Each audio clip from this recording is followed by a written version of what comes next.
Dun dun dun dun dun dun dun dun dun. Dun dun dun dun dun dun dun dun. Hello, welcome to another Getting Project Done with me, Chris. We're continuing our work on the SkumDrekk. Yeah, the SkumDrekk SwampBoss model thingamabobber. We're going to continue our work on the head and see where that takes us. I already have... I have not touched it since the last stream. And he still sits in this state. For anybody who remembers what we were doing last time. I hope some of you remember, because I don't. But either way, we're going to do that. Maybe. We might get to some of the base coating of the main body itself. Possibly. Maybe. Probably not. Who knows? Who knows where this journey will take us? Who the hell knows? I'm joined today with Hale, Mr. Boop, Snoopa Boop, Boopa Snoop. How did you come to? How did you come to that handle? Huh? How did you come to that handle?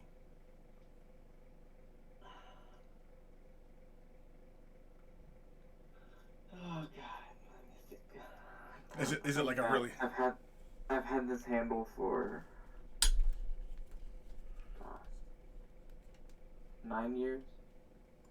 I have to really think.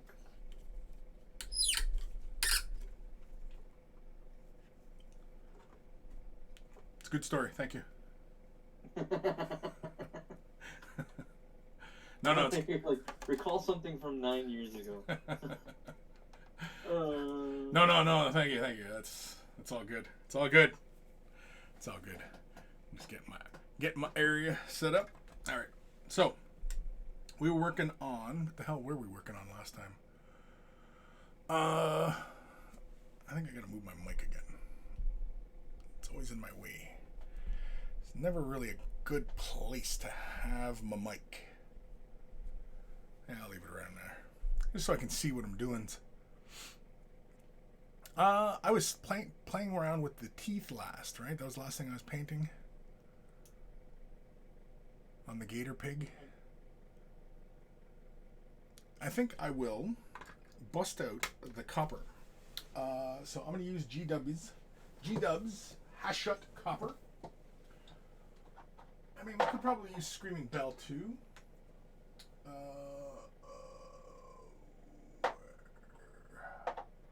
Not brass, not gold. Yeah. I mean, we could have went full on with the Screaming Bell for the base of the copper. I decided against that just because I wanted to, go really, really dark on it. So I think we'll use Hashut copper. Has hut.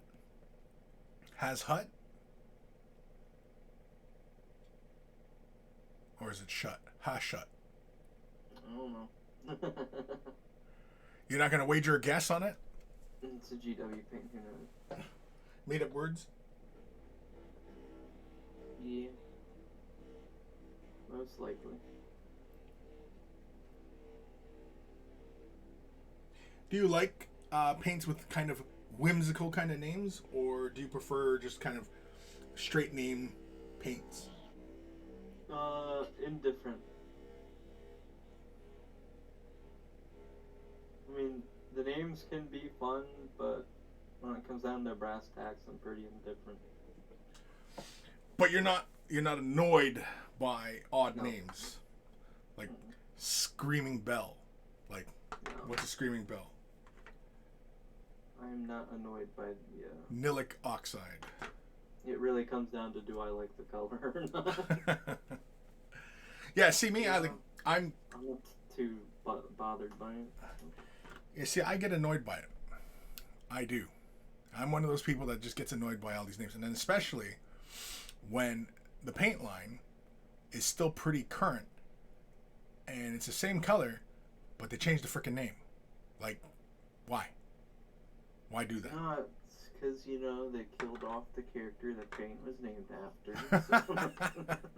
Yeah, that's what it kind of feels like, right? It's just because oh, he's not relevant anymore, so we're just gonna kill the paint off. Like, when they killed Fantasy, I mean, we still have.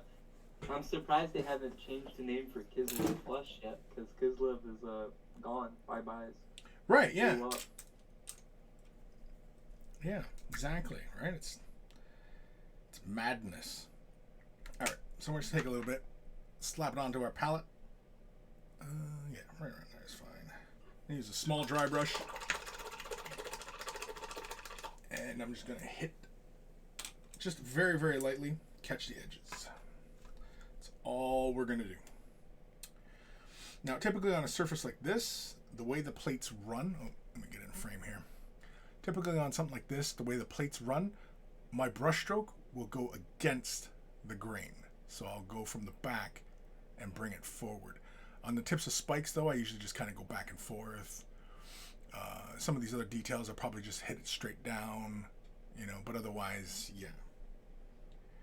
Try to be somewhat controlled in how I apply this. So remove a lot of the paint off the bristles. And let's go. Is your bird going to start up on us? Wait.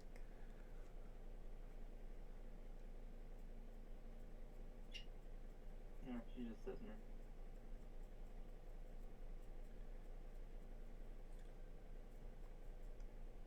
Does she respond to people, like when she hears it over the speakers or something? Yeah. Oh, yeah? Or when she sees, you know, like if I'm watching a movie, she'll respond. She really likes the Star Wars theme. Oh, really? Yeah. Or well, whatever, the thing that plays in the credit roll at the beginning. Yeah. Yeah, no, she really likes it. Really, really. That's funny. She gets a bobbin and all that stuff. That's funny. What's the bird's name? Charlie. Okay. Let me see if the bird responds. Oh, I have to unplug them. Oh, okay. Well, then never mind. Don't worry about it. I was gonna try and see if I can get the bird's attention. Get the bird talking. You might not. She's eating. Oh. Never disturb a hungry bird. No. I got her these like new treats. They're like, I almost feel like gelatin almost. Like she's just chowing down into it.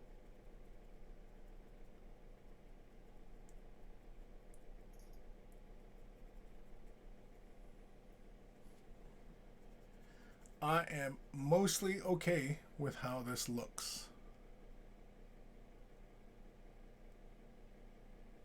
Mostly. Mostly. I'm not, like, you know, freaking out at how awesome it is, but it looks okay.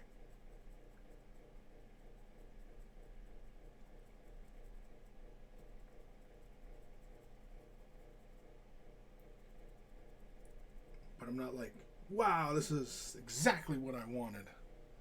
Today was the first day that really felt like October.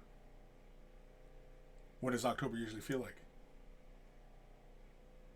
Cool, not like super cold, but like the last few days it was like 80 in the 80s, and today was mid 60s.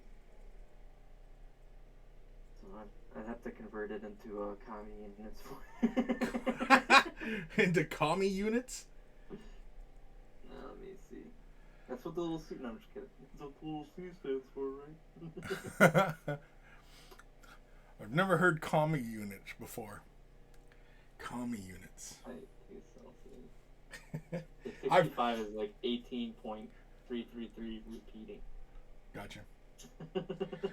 I've heard freedom units, but never commie units. Yeah, freedom units? In freedom units, yeah. I've heard that one. That's funny. Because freedom. Like for that period of time where French fries in the U.S. were called freedom fries.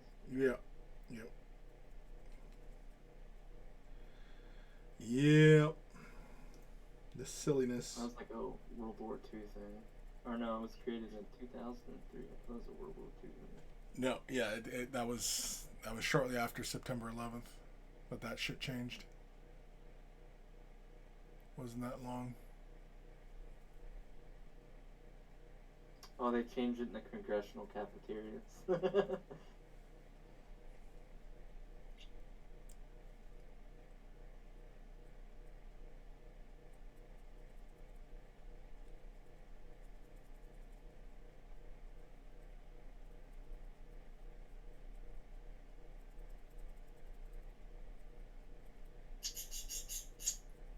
Oh, now she's starting.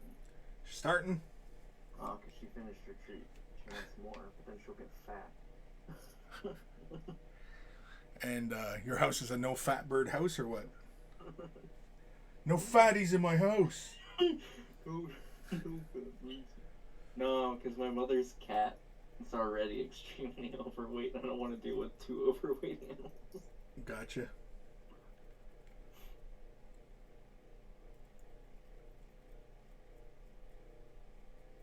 Granted, the cat came that way from the rescue or whatever the heck they call it, Humane Society.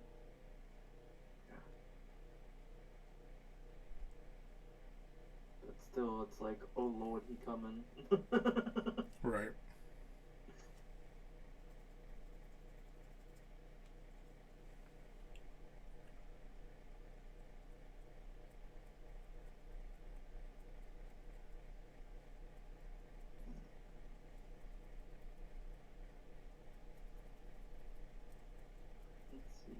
Oh, did you see they announced the new animated series for Warhammer Plus? Black Talon. No, I didn't see that. All the art for it looks pretty cool. It's about, it's an AOS. I think it might be their first. I don't know if have they done an AOS short yet? I don't think so. Animated short? No. It might be their first one.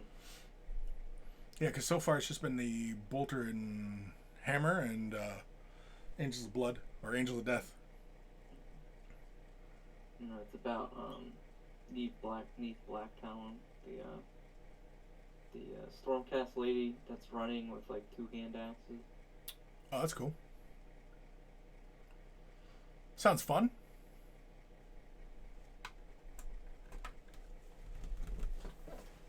So I am curious. Well, I'll be curious to see what they do with the Age of Sigmar type stuff, right? Telling stories like that and everything. Yeah. It's kind of interesting.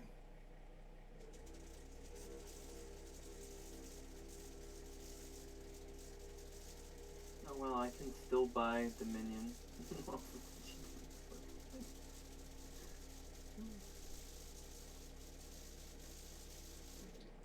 You can still get Dominion, yeah. Yeah, no, I still haven't. It's been, last chance to buy for like 2-3 months.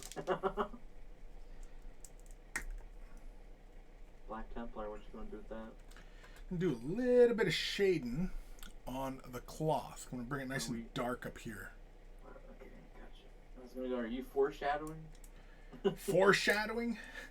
Yeah, you're gonna get some Black Templar.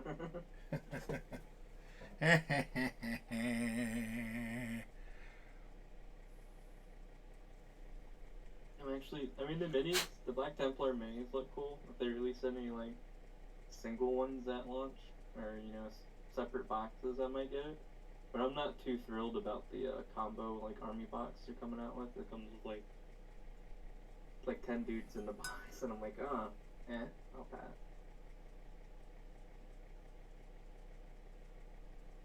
Say 10, it's probably like. But I'm not too not sold on the limited time like army deal box thing that's coming out for it. No.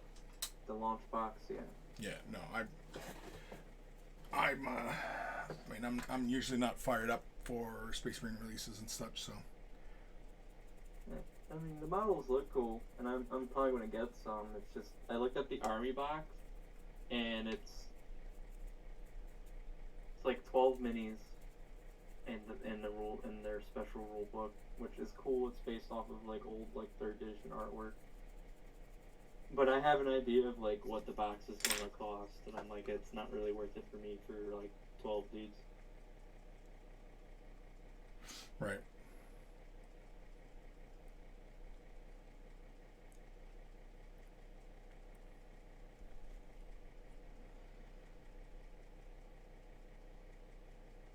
Yeah, I think I like the black.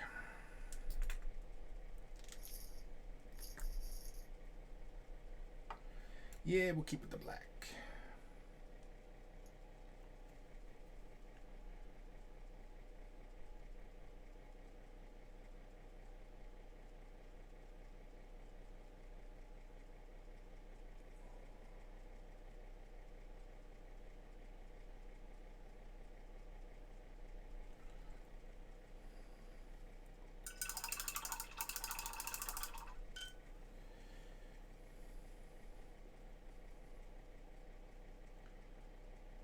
So you're testing out your new paints or what? No, I'm doing a little bit of browsing, shopping. Shopping? Because the paints are for models that aren't here yet, because GW's taking a little bit to ship out stuff.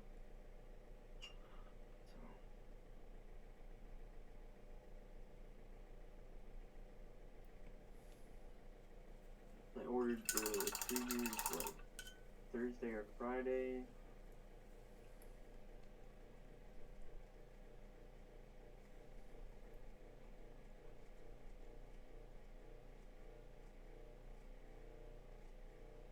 Yeah, just about a week ago.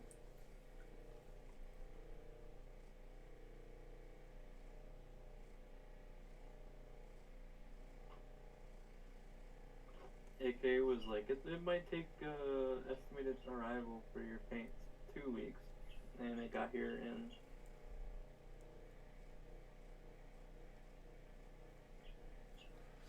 No time? 5 days. Oh, really? Wow. That's pretty fast. Yeah. I mean, it came DHL, and DHL's pretty quick, but DHL, like, they come across the ocean in, 5 days. Oh, wow. Yeah, that's pretty damn fast. That's pretty darn fast.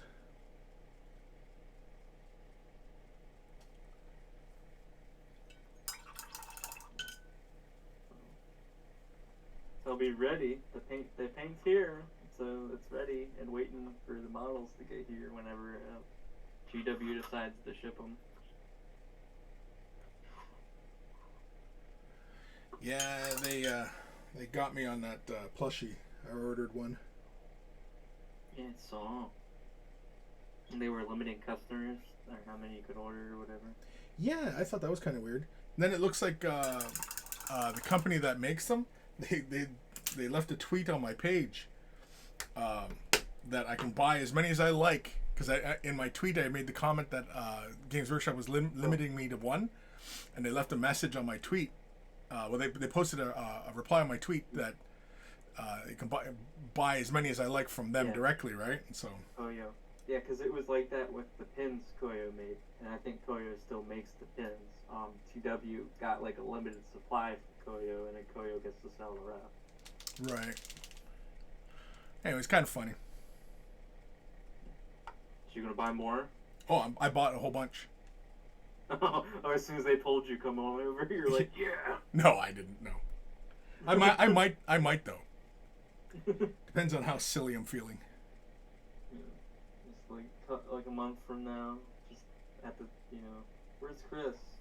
Just like, oh, he's still rolling around in his sea of fleshy nurglings he said he wasn't gonna buy. Yeah. I do occasionally make silly choices like that. Occasionally. So the French uniform set comes with 4 colors, a leather brown, and then a triad for the like French like gray blue uniforms. It's a pretty good triad, but I think I could fit a fourth because the shadow to like the layer color is a pretty big jump, as opposed to the layer to the highlight color. I mean, I could mix, but that's a pretty dang big color jump. Cause it's from like almost like it's a blue. It's blue, but it's almost black. How dark it is to I don't want to say it's not light blue. It's more of like when you think of blue. When you think of the color blue. It's more blue than blue. It's more blue than the blue that's almost black. So I might have to get another color because I wouldn't care if I was like painting a bust where I'd only have to do the color combination one time. But over a set of minis, to get them all, I don't know. Could also just be the container it's in. Could squeeze a little bit out in the palette and more. That happens sometimes too. Color looks darker or brighter in the pot or the dropper bottle. You squeeze it out and then you paint it on the model, and all of a sudden it doesn't look the same. Right. Yeah. Yeah, I've run into that one once or twice. Yeah, I was looking at the triad and I was like, wow, that's a really freaking dark blue. It's called dark sea blue, and I was like, ooh, that is a really dark sea blue. They weren't lying.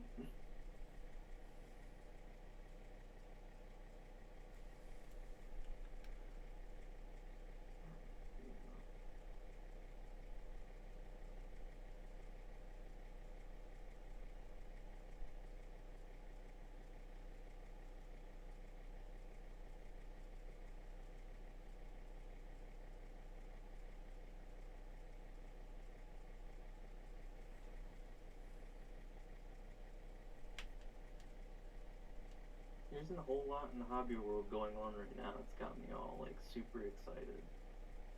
What do you mean?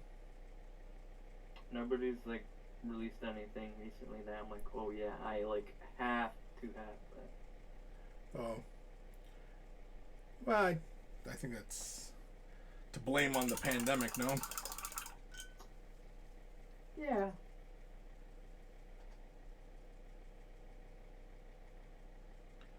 I'll blame the pandemic. Yeah, because I mean, like I said, the Black Templars are cool, but I'm not going to queue up to get that box. I'm just going to be like, when the models come out, I will buy one or two. I'm not dying like, oh my god, I'm going to have to stay up.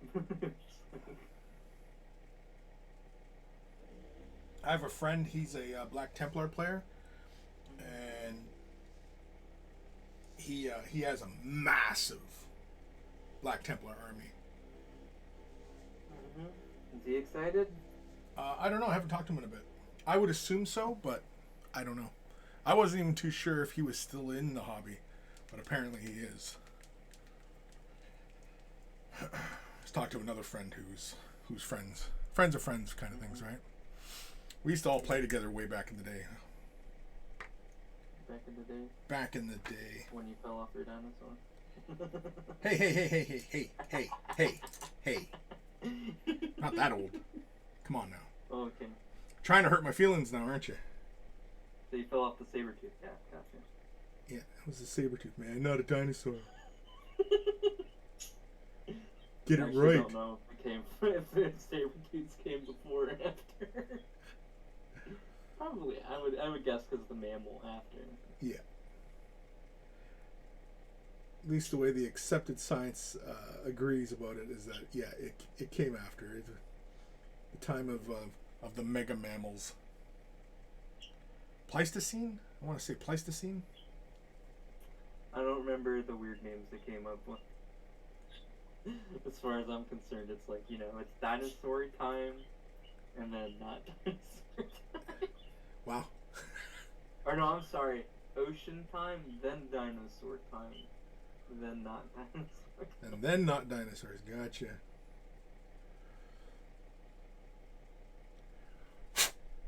So dinosaurs really weren't your thing when you were a kid. No, I always found, like, as far as, like, animals and that kind of stuff, I found, like, animals, like, current day animals to be cooler, I guess. But then again, it's because, like, it's animals I could see. Right. Like, if I wanted to go see a horse, I could go, physically see a horse, whereas if I wanted to see a stegodon, can't see that. I mean, I can see the bones of it, but... Yeah, well, we're kind of, a couple 100 million years late on that party. I mean, I'm not complaining. I mean, I wouldn't want to get eaten by like a T-Rex or anything, so... God, could you imagine that? Being a kid, like, going to school, and you had to basically, like, run through Jurassic Park to get to the school bus? Avoiding fucking, like T-Rexes. T-Rexes. Are those little lizards with, like, the fan neck things that, like, spit acid, like, 3 feet? Fucking Jurassic Park fucked you right up, didn't it? Freaking... Look, okay, when I was little, I watched 2 movie series. Okay, Starship Troopers. Oh, jeez. And Jurassic Park. Oh, God. And Jurassic Park was the one that scared me. Yeah, no shit. It's like, obviously scarred 2 you. or 3. Which one's the one where they, like, crash on the island or whatever, and the little kid, like, runs off and finds those little freaking lizard dinosaurs with the fan necks? I think that's the second one, I think. Yeah, where it's like a family, they're dining on the beach kind of thing. Yeah, they're dining on the beach. It wasn't a plane crash. The plane smacked into a dinosaur. Oh my god. Yeah. Anyway, yeah, that was the second one. Yeah, that scared the crap out of me. When the T-Rex was like roaming through the city and everything. Yeah. Out of those 2 movie series, Jurassic Park was one that really scared. Well, the crazy thing is that they have the DNA of, like, mammoths. I think they have a saber tooth. Which means that they can fucking clone those things. At least with mammals, they found, like, frozen, semi-preserved ones or whatever. Yeah, because they find them in, like, Siberia and shit. Yeah. And they're perfectly preserved. Which is kind of hilarious.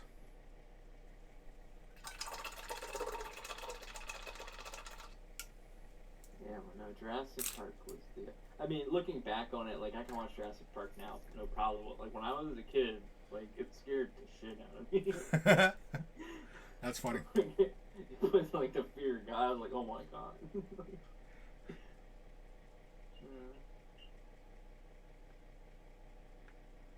So I didn't get dinosaur toys when I was a kid. No shit. No. Well, let me rephrase that. My mother didn't buy me dinosaur toys. My dad, on the other hand, thought it was hilarious. Did he torture you with it? What, Jurassic Park? Yeah. Not quite torture. I guess, like, tormented, I guess would be, like, the next step down. It wasn't completely malicious, but it was like, I want to go scare the freaking kid. Yeah. I'm guilty of that myself. I torment my kids when they were small. God. Like, I think I still have the hand puppet, that dinosaur, the animated dinosaur movie. God, what was that movie called? Oh, the CG one? Yeah. Yeah. I remember that. My boy used to love that one. Was it literally called Dinosaur? I think it was.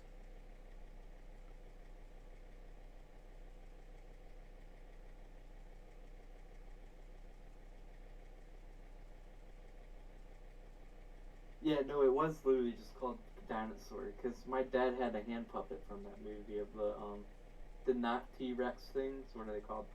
Carnotauruses? They had like the little horns sticking out, and they're like red, Yeah. and they kind of look like a T-Rex. He had a hand puppet of that thing when I was a kid. And it scared the shit out of me. Middle of the night, I had a bunk bed for when friends came over, and I slept on the bottom bunk. And when I was asleep, he would climb in the top bunk with that hand puppet and peek it over the edge. That's funny. I mean, it's mean, but it's funny. I mean, looking back on it, it's funny. But when you're like a little, like, I don't know, like 5-6-year-old kid, like, it's like terrifying. Yeah. No, I know. It sounds like child abuse for sure. But promise. What the fuck? Huh? Huh? I just walk in and I hear about Boop getting traumatized by a hand puppet. What the fuck? Yeah, he was traumatized by a hand puppet. Yeah. He was traumatized, man. His dad tormented him with a carnosaur puppet.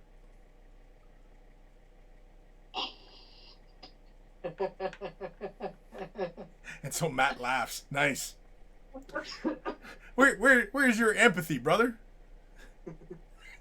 It's Boop. He doesn't deserve any empathy. Oh, okay. 90% of the people in the server deserve a little bit of empathy, but not him. But just a little bit. It's a tough crowd. Tough crowd.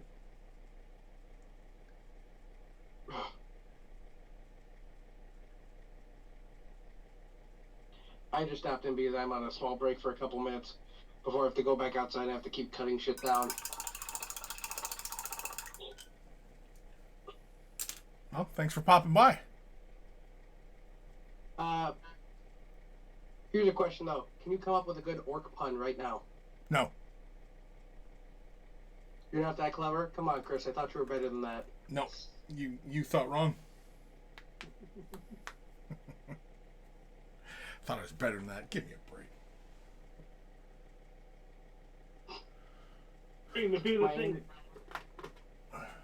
My image of you has been shattered. Oh, I'm sure it was shattered a long time ago.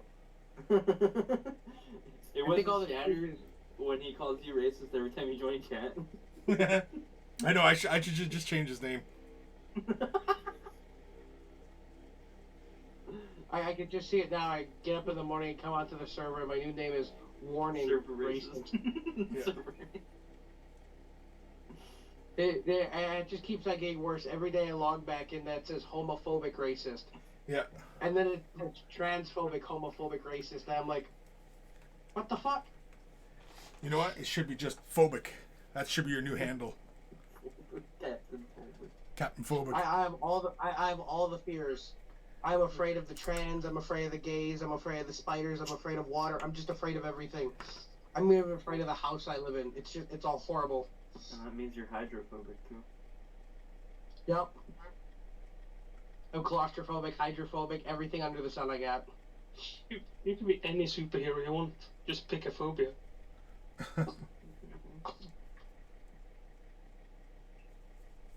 Today he's Batman, so he's not afraid of bats. Wait. There's one. I forget what it is. But it's the fear of erections. That's the one. I'll just choose that. I'm just afraid of erections. Like fear of erections or fear of getting an erection? Why not both? Well, I think one would be different than the other, no? I'm actually not sure. Well, it's your phobia, isn't it? I have so many now I've lost count. Gotcha.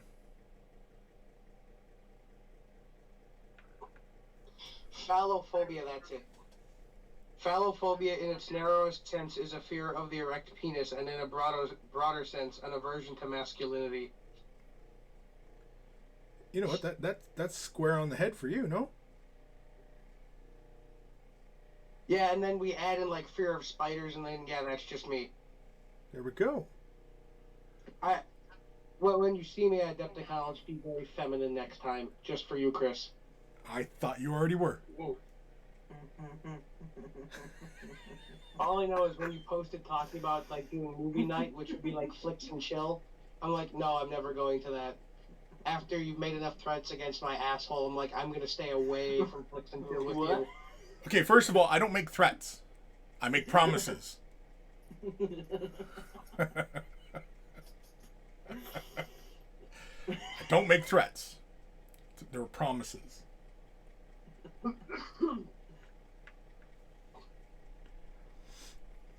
One day I will collect on that. I'll be ready.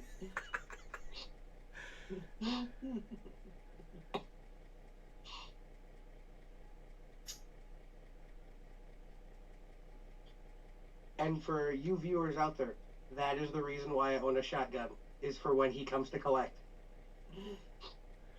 Collect on that butte? Yeah, I got like the specialty like 3.5-inch high brass rounds, you know, the ones that like you use to hunt bear, just for you. I figure if they can stop a bear, they can stop Chris. I hope. What kind of bear? They stopped the bear. Yeah, exactly. What kind of bear? Everything from like yogi to like black. Everything in between. Polar, brown, Yogi. crisp. He's gonna Hairy, shoot chunky Yogi. gay men. He's gonna shoot Yogi Bear. Yeah, I was gonna say, because fucking Yogi Bear's a cartoon, dude. Whoa, better put down that shotgun. Woo boo boo. Ooh, ooh, ooh, ooh. Oh boo boo.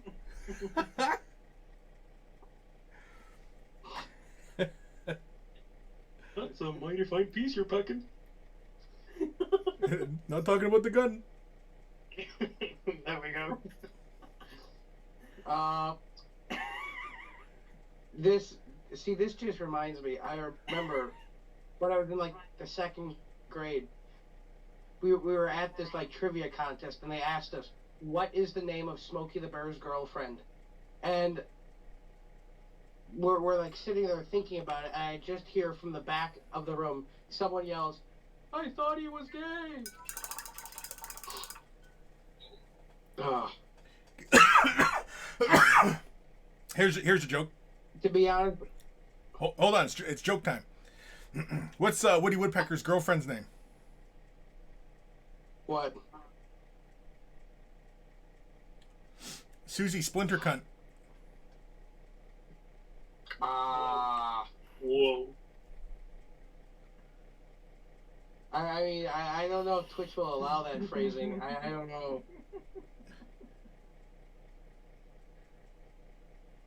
I mean, we've said a lot of things on this show before, but that may be like the straw that breaks like the Twitch camel's back. What's a Twitch camel? A Twitch camel is a camel that you like strap a car battery to. Let's just get Chris started. Let's go.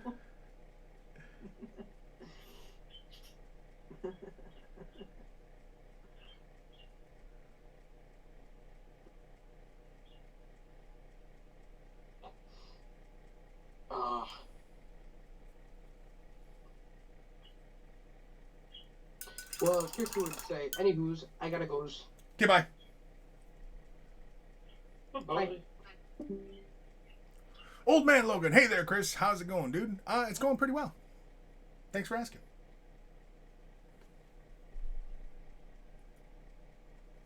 I'm not on YouTube, am I? I don't think so. I'm pretty sure I fixed that. Pretty sure. Check right now.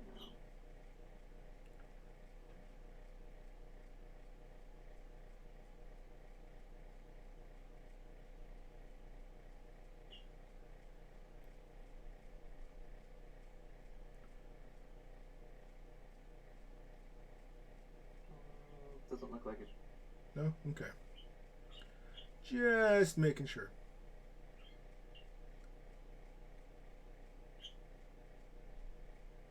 So have you painted any other parts of this model, or have you just been working on the head?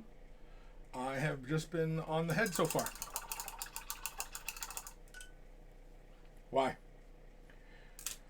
No, I'm just curious. I'm sitting there thinking, I'm trying to quantify how long this project might take you. Oh, it's gonna take a while. Yeah. Well, and also, I'm not gonna be around next week, so there'll be like a week break. Oh, taking a week off. Yeah, heading up north, I thought you already lived north. further north.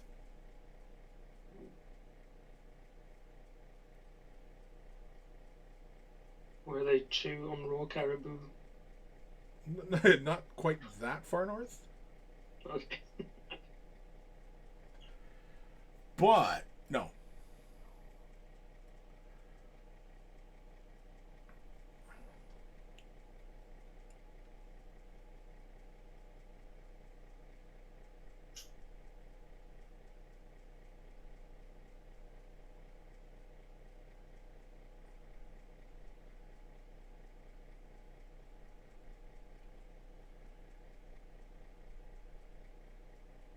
But yeah, I'm not going to be streaming next week. If I do stream, it'll be random and unlikely to be like this because obviously I'm not taking my entire office with me.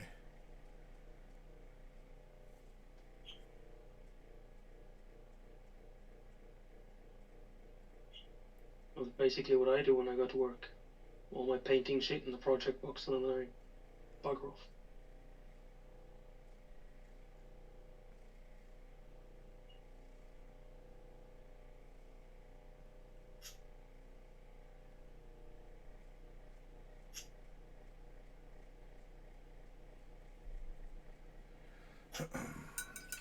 I used to work as a security guard Yeah. way back in the day, like 20 years ago.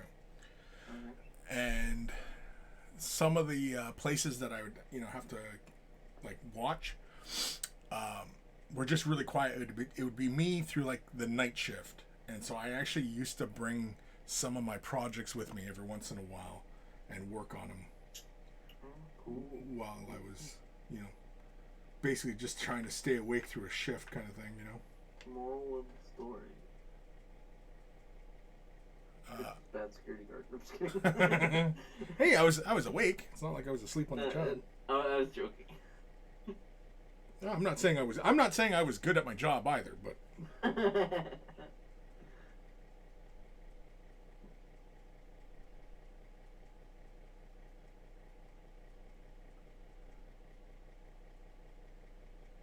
Chris, somebody stole Miss Jenkins' shoot, I don't know. Lawn ornament. Did you see anybody last night? Nope.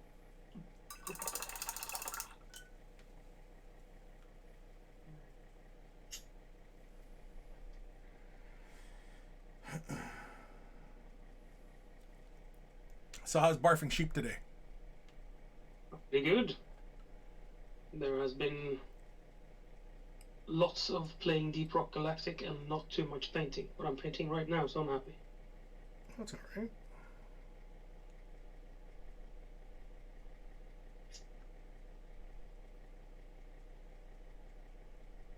Also, I'm considering putting myself up for a big project for October. What you gonna do? Not sure.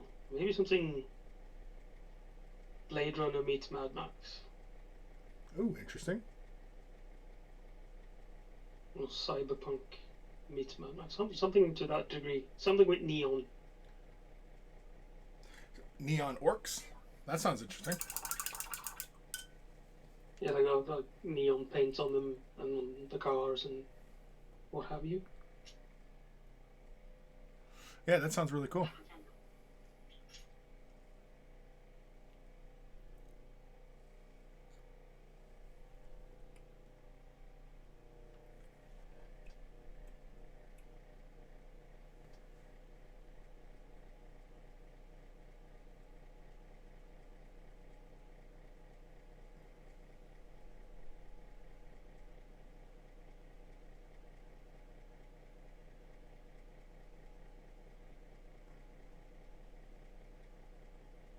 When is glaze painting not glaze painting? When is Well, if glaze you- painting? Yeah, you add thin layers upon thin layers. Well, glaze painting is essentially just layered painting, right? So when I take a little thing of paint and, just take it right out of the bottle, put it on my palette, and then put it down, and then take like another color, might be a bit lighter, darker, whatever, and then put another layer down to create the gradient. That's just layered painting. And glazing is the term we use when we're working with the color in a very, very thinned out fashion to build our transitions. And it's typically for a very subtle effect when we're using glazing in that regard. But when does it become not glazing? When you're actually like wet on wet blending it, I suppose, or you're dry brushing it, right? That's when it's not glazing, because glazing essentially is just layering, right? You're just putting a layer on top, putting another layer, putting another layer, putting another layer. Just really creeping up that transition. Yeah, you're slowly building up to the effect. Like right now, I would not consider what I'm doing glazing. I'm using a fairly thicker paint. Mind you, it is a little bit thin, so I can apply more than one layer down to create a gradient, which I guess you could consider glazing, but I wouldn't consider it glazing. It's just layering. I actually don't, like sit there and go, oh, I think I'll glaze this, I'll do this. Like when I was feathering out the colors on this cloth, or even on his flesh, right? I mean, I would consider that just feathering, even though it is a very, very thinned out layer that's being used here, but then I'm feathering off the edges to create transitions and such, right? So it's like, we often, when we're talking about this sort of stuff, we're often talking about it in kind of absolutes, and it's not really the right way to kind of think about painting. Painting is very, very open-ended as far as how we can go about it. Yeah, that was my original thought, that it's open-ended. Yeah, so it's I mean, I realize it's not a terribly good answer, like when is glazing not glazing. It's when obviously you're not glazing, right? I mean, it's when you're wet blending or dry brushing or whatever, right? Name your technique. But glazing essentially is just layering. And so much patience. Yes, it does require a lot of patience. But hopefully, oh shit, I keep hitting that tongue. Damn it.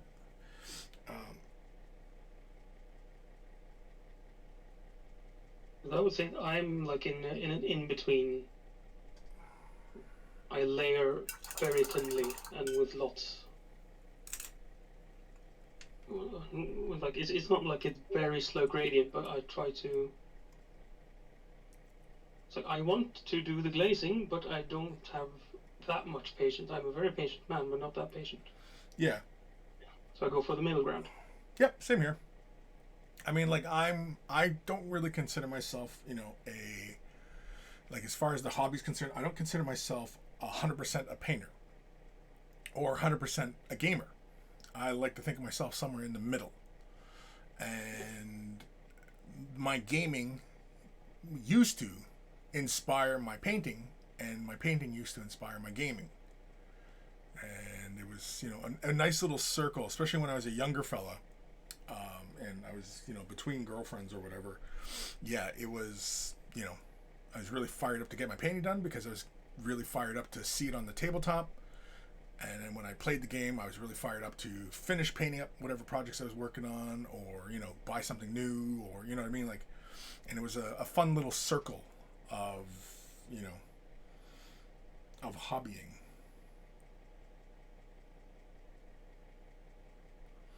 That was when I used to enjoy the hobby, though. and I used to enjoy the hobby. Yeah. So what are you doing right now? Are you enjoying this, or is this work? It's a combination of both. I mean, like, you know, it's doing work you love, right? Yeah. Suddenly it doesn't become work anymore. Yeah, but it kind of is. But that's okay. And I mean, keeping a work ethic for those who, you know, obviously want to stream or, you know, do this professionally, you got to treat it like work. And if you don't really like it, you probably shouldn't do it, you know.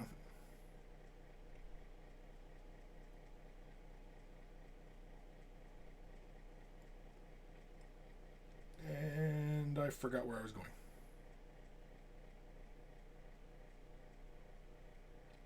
Eighth? I think I want to clean up some of this mouth. I want to redefine some of this. It's a lot of touching up time now.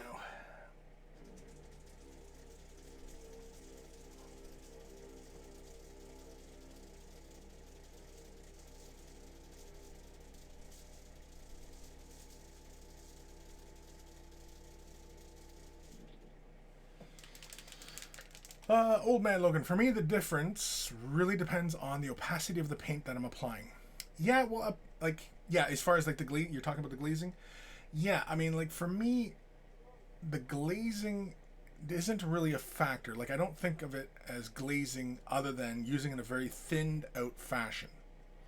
And when does glazing stop being glazing? When you're working with it in a very thinned out fashion and you're going back to, like, for example, Citadel Contrast. It's a very, very thin paint. But we don't consider it glazing when we apply it on the model, right? Even though it is a very thinned out paint. And it's a transparency. And why is that?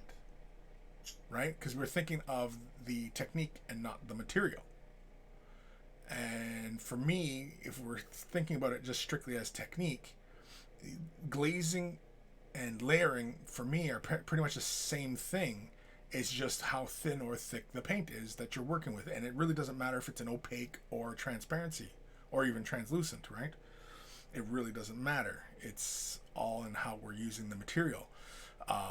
Which is why, you know, I often encourage a lot of you to experiment and play and try things out, and, you know, because you never know what you're going to discover as far as what you're capable of, you know, as far as painting is concerned, because some people might be really intimidated by wet on wet blending, but when you start playing around with it, you realize how really simple it is. And, you know, and then you realize, like, oh man, I was scared of this for this reason. Oh man, I'm silly in the head, because it's super easy, you know?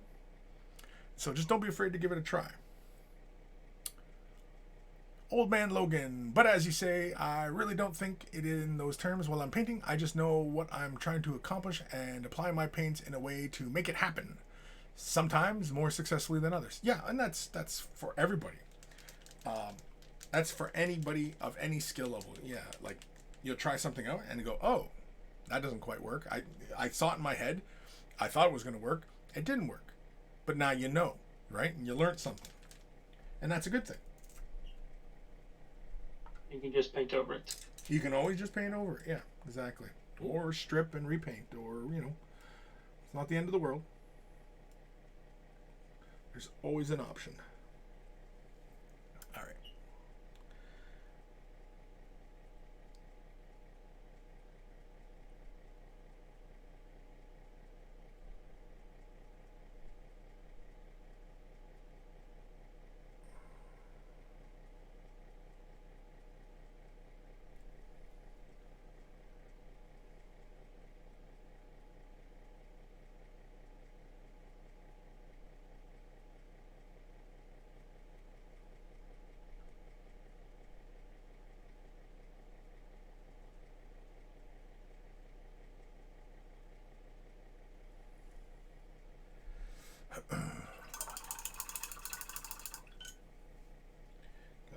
Too much there. Oh, no, that was previous.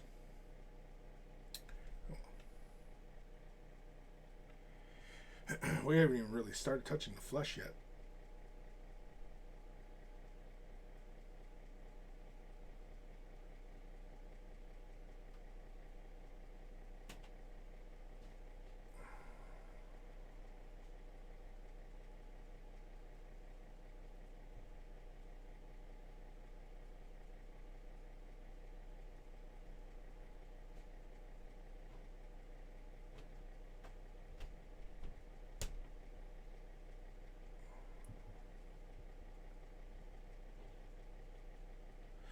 with contrast, though, is so much fun. Oh yeah. You should.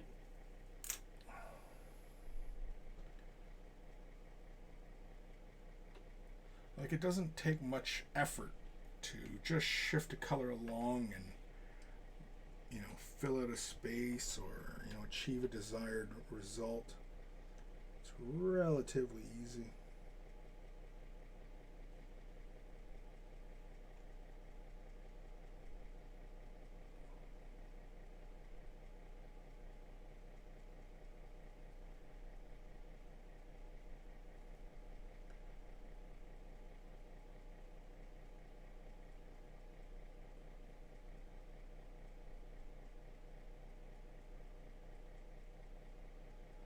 If I go quiet, it's because I'm concentrating.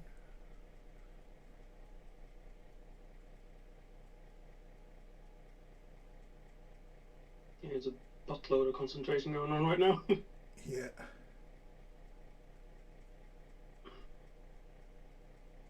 Thankfully, though, I don't stick my tongue out when I'm concentrating.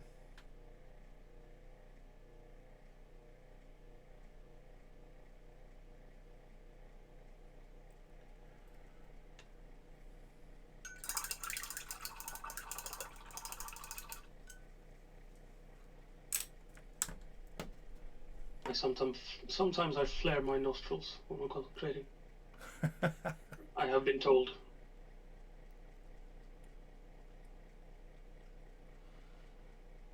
Alright, let's have some fun. Let's start glazing and re-establishing some of these boundaries on the flesh. For that, I'm going to go jumping back to Ricard's flesh. We're going to break this down with a bit of Lamy and medium. And we are going to glaze. Woo! What are we going to do? Are you sure we're going to glaze? I'm thinking we are. Why not, right? But exactly... Broad terms glazing. But exactly when do we stop being glazing?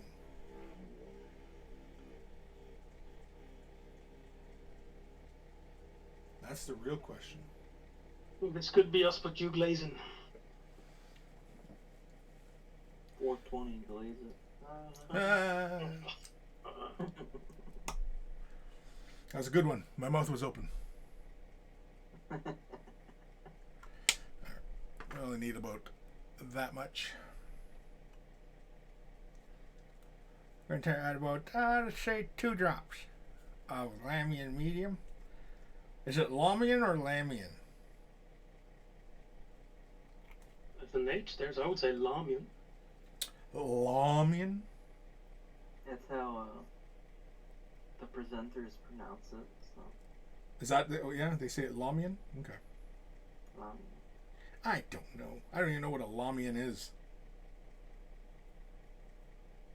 It's the Dark Eldar, when they had the court. Oh, right, yeah. It's still a character, and it's still a model you can take. You just can't take a court anymore. You have to take them individually, and it's like the Venom assassin lady. She makes like all the poisons for the Cabal. Gotcha. Dealer. I have too many brushes in my area here. Apparently they're the secret string pullers of the world. Lamian Vampire Lord. Alright.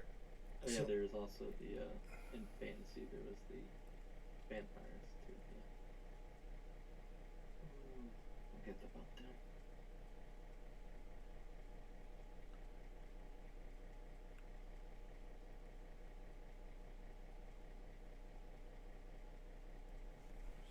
Brush.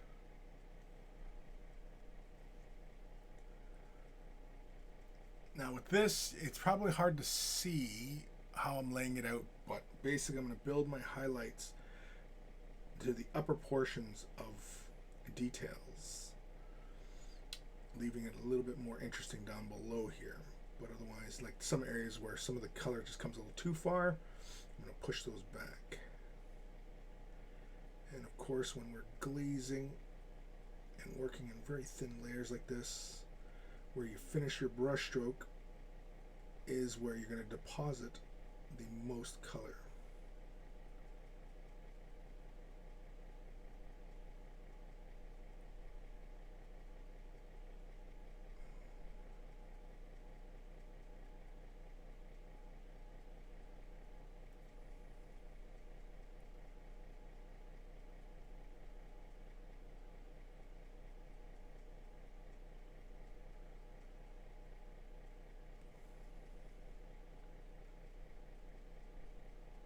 Yeah, on larger areas, I tend to just stipple it on and then move it about to deposit as much paste as is needed. Sure. Yeah.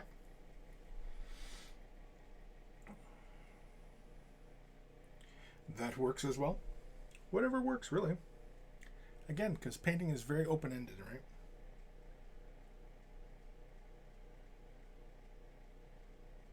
And it's not always just a case of one way to do something.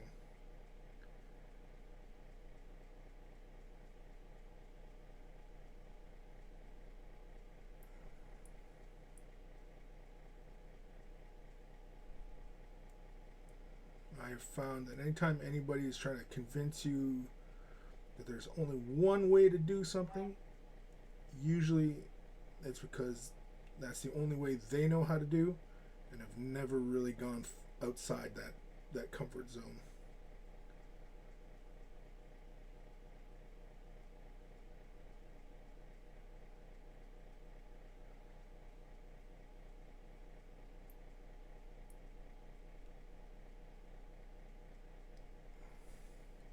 Now the hard part is I might end up spending way too much time on this head if I continue to go in this fashion, which is something I have to avoid, I think, if I don't want to be spending 2 months on this thing.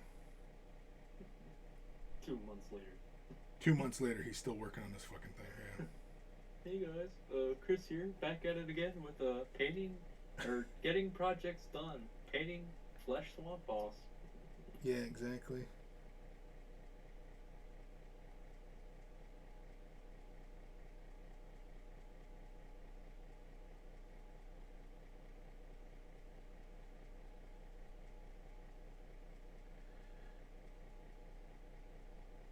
Oftentimes when we're finessing these fine little details, we end up getting caught in this little trap of trying to make it just right, as opposed to getting this thing done. And I think we all fall into that trap every once in a while.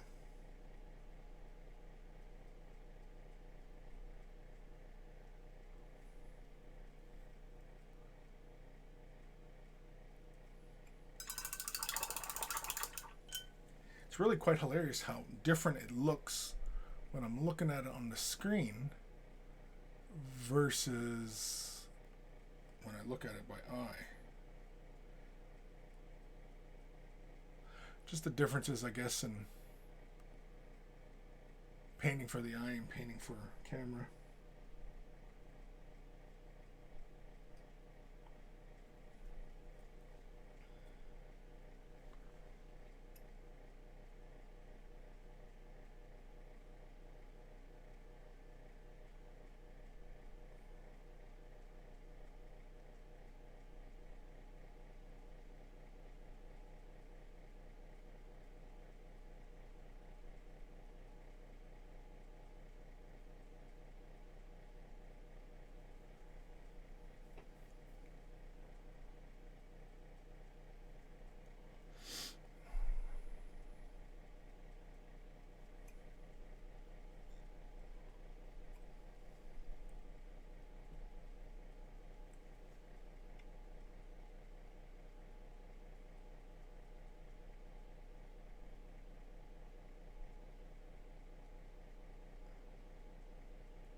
It's got big wrinkly eyelids on him.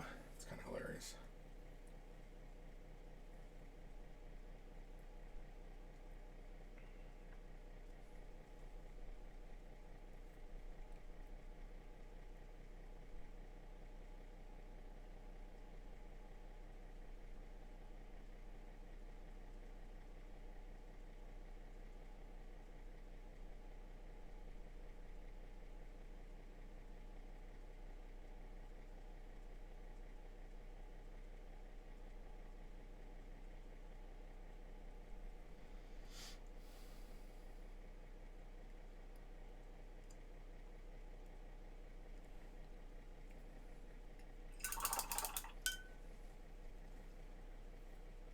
almost tempting.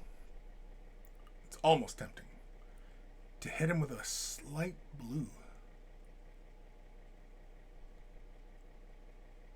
Just in some of those shadowy points.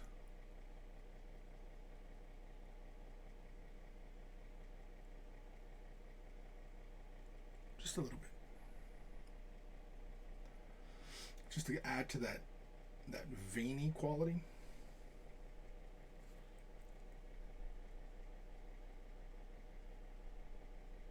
Yeah, I could see that happening. Yeah. So many funky colors and skin. Yeah.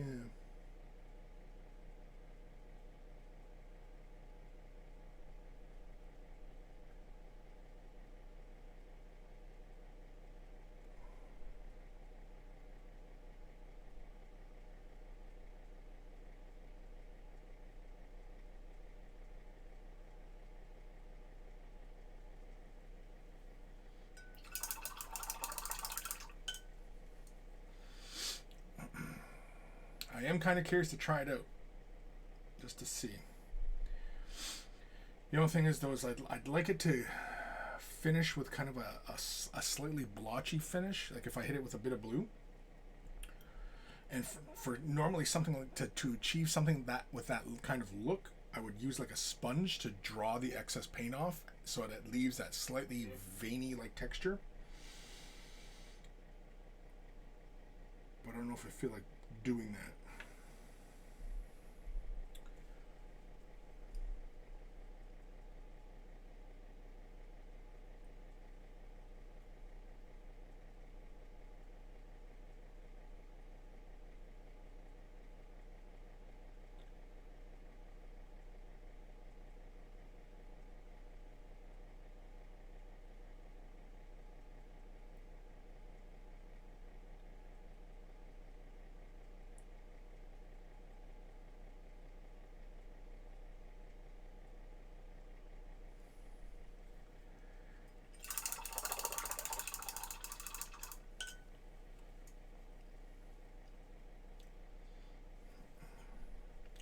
This down just a little bit more. I'm taking a somewhat generous amount of water in my bristles. Okay, a little bit more water. I'm using water. What's that? Is it a generous amount? A generous amount of water. Just I'm taking just a drop of the paint and I've broken it down really, really thin with just water. I could have used medium, but in these kind of instances where I'm looking for just a slight shift in value. And yeah, so like for example on this head here, like I want to bring more of this color and push this back a bit. So all I'm doing is I'm glazing in just this really, really fine layer, and I'll probably do a few of these just to push that color back a bit.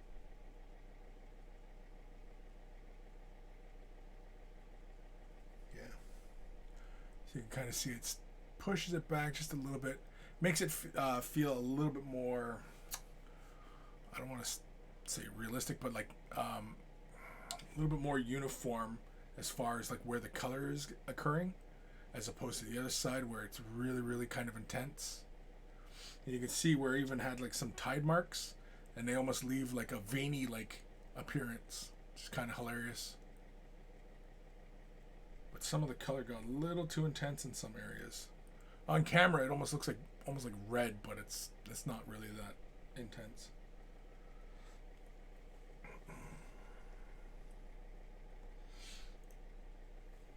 But this is the fun. I'm just playing back and forth through the color.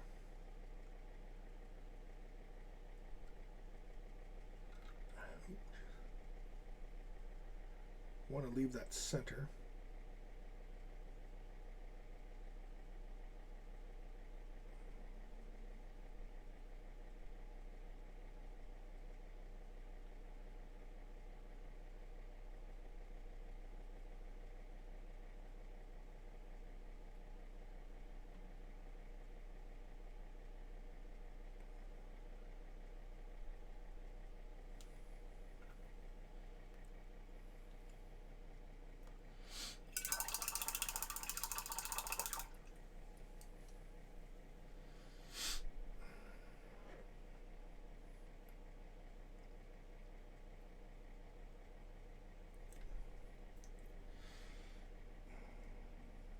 push this color just back a little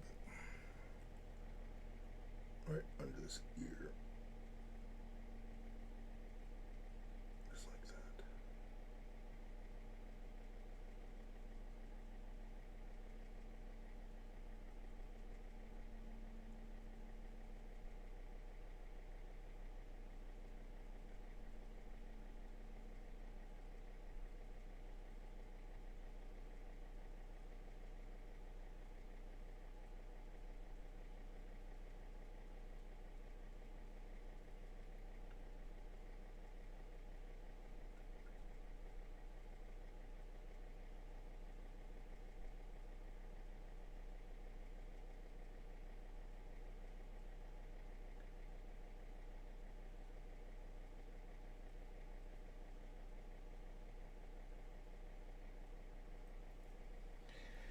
Oh, I think I'm going to do something nice and stupid. I think I'm going to use a bit of blue.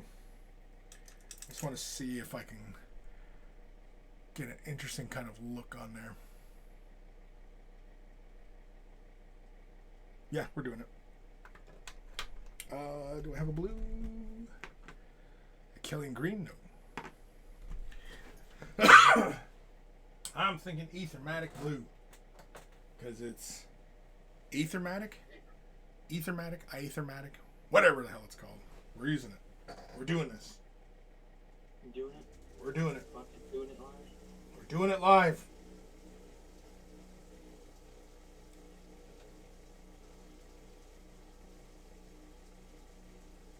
Now with this, I just want to try and have it fall within the shadowy points.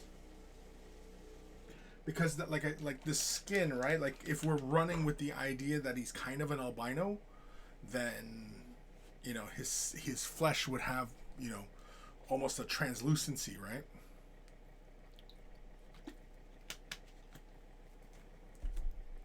Not that albinos are clear, it's just that kind of impression. All right, so we're gonna take a little bit of Ethermatic blue, and take a little bit of contrast medium, and we're gonna apply it. Are you sure you're gonna apply it? We're gonna apply it. Yep. So two drops to one little helping of Ethermatic.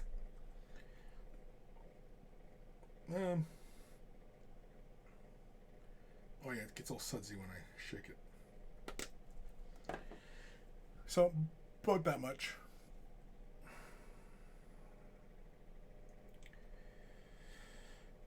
Make sure it's thoroughly mixed.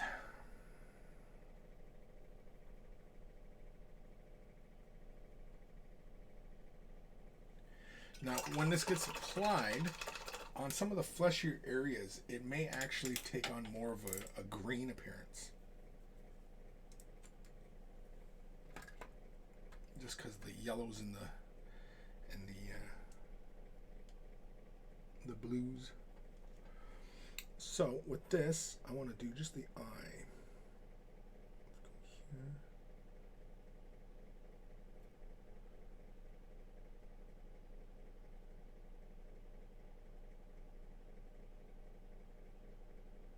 here. Yeah, more in the shadows.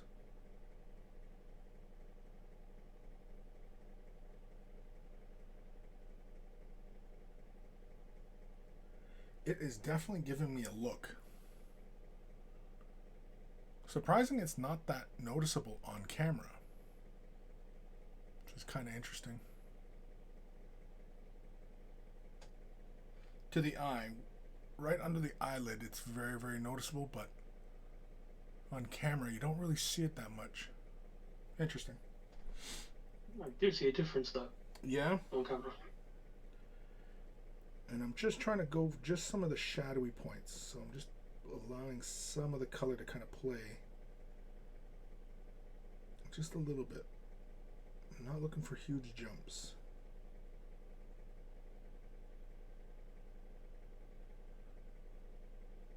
That's too much right there.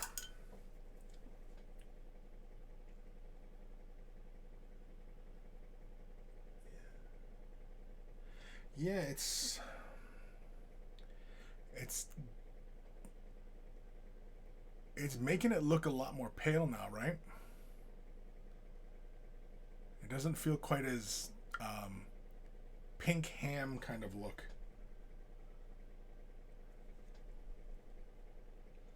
It's interesting.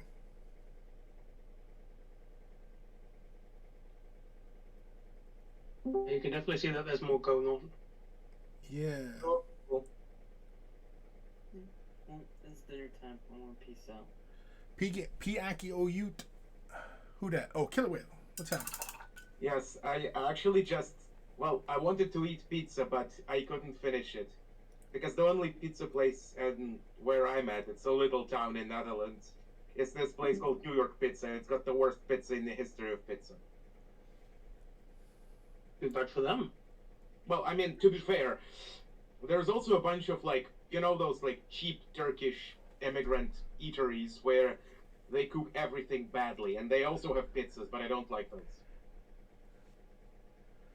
Yeah, if you're gonna go to those kind of places, you probably Like, should I go. swear to freaking God, trust the guy who's, like, I don't know, got half of his from a country, from Russia, where half of the cuisine comes from, like, Central Asia and Turkey. And it's the best part. Like, Turkish food is amazing. But for some reason, they don't actually cook Turkish food. It's always, like, some sort of murdered out pasta with everything wrong. I don't even know. Murder pasta. Yeah, they made I mean, I saw a guy make carbonara with cream. Oh, okay, that's a no-no. I mean, from what I can understand, that's basically the equivalent of, I don't even know how to properly equate it. That's like the equivalent of washing your clothes with acrylic paint, I suppose. Where you add the acrylic paint to the washing machine. Fuck, I can't even think of a good analogy. Okay. It's a no-no. I mean, that all depends on who you ask. It still tastes good, but when you do it the proper way with eggs and parmesan, ooh. I mean, if you really want to make pasta with cream, you can always make pasta with salmon. That's delicious. Salmon and cream, that's amazing. I made that a week ago, actually. It's a Pasta with great salmon. Yeah. Yeah, pasta with salmon is an absolutely great thing. Absolutely.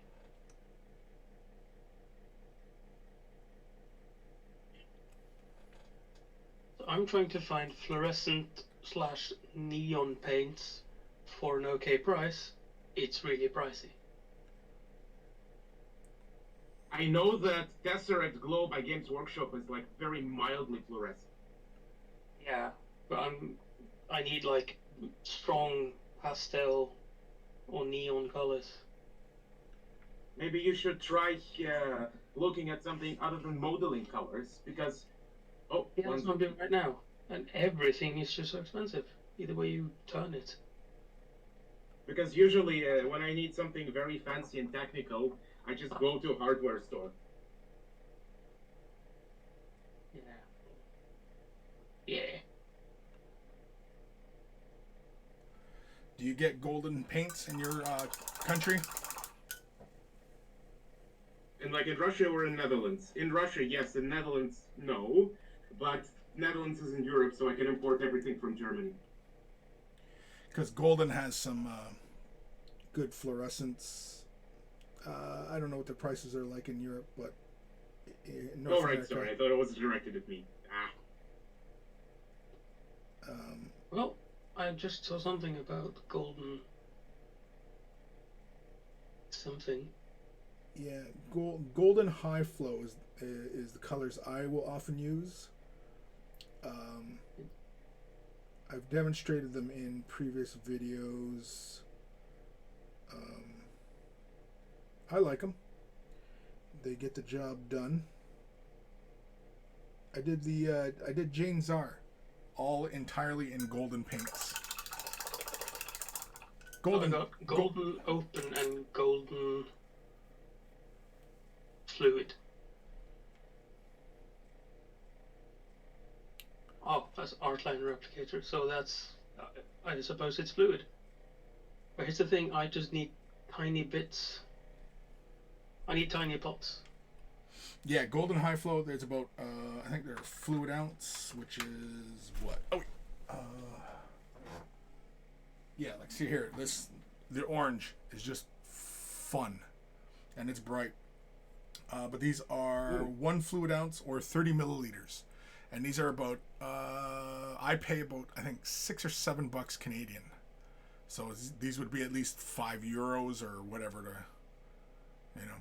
So, what are you going to be painting with the fluorescent paints? I'm thinking of making a neon orc thing. Oh my god, the flash gets, right? Putting the flash into the flash.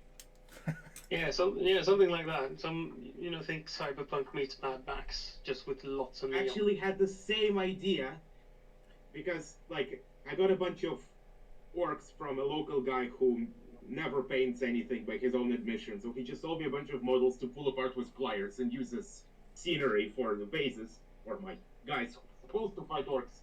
And I was thinking that painting orcs is really fun, and maybe I want to start a Death Skull's army that's really bright blue.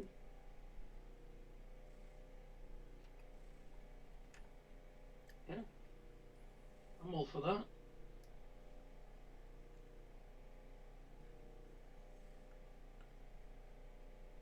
God, the Florida swamp pig drock looks amazing. I'm still like mesmerized by how amazing Chris makes the flash blending look.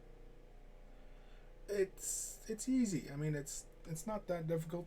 It just takes a little bit of patience and practice and having an idea of where you want to go. Yeah, see like that slight blue now?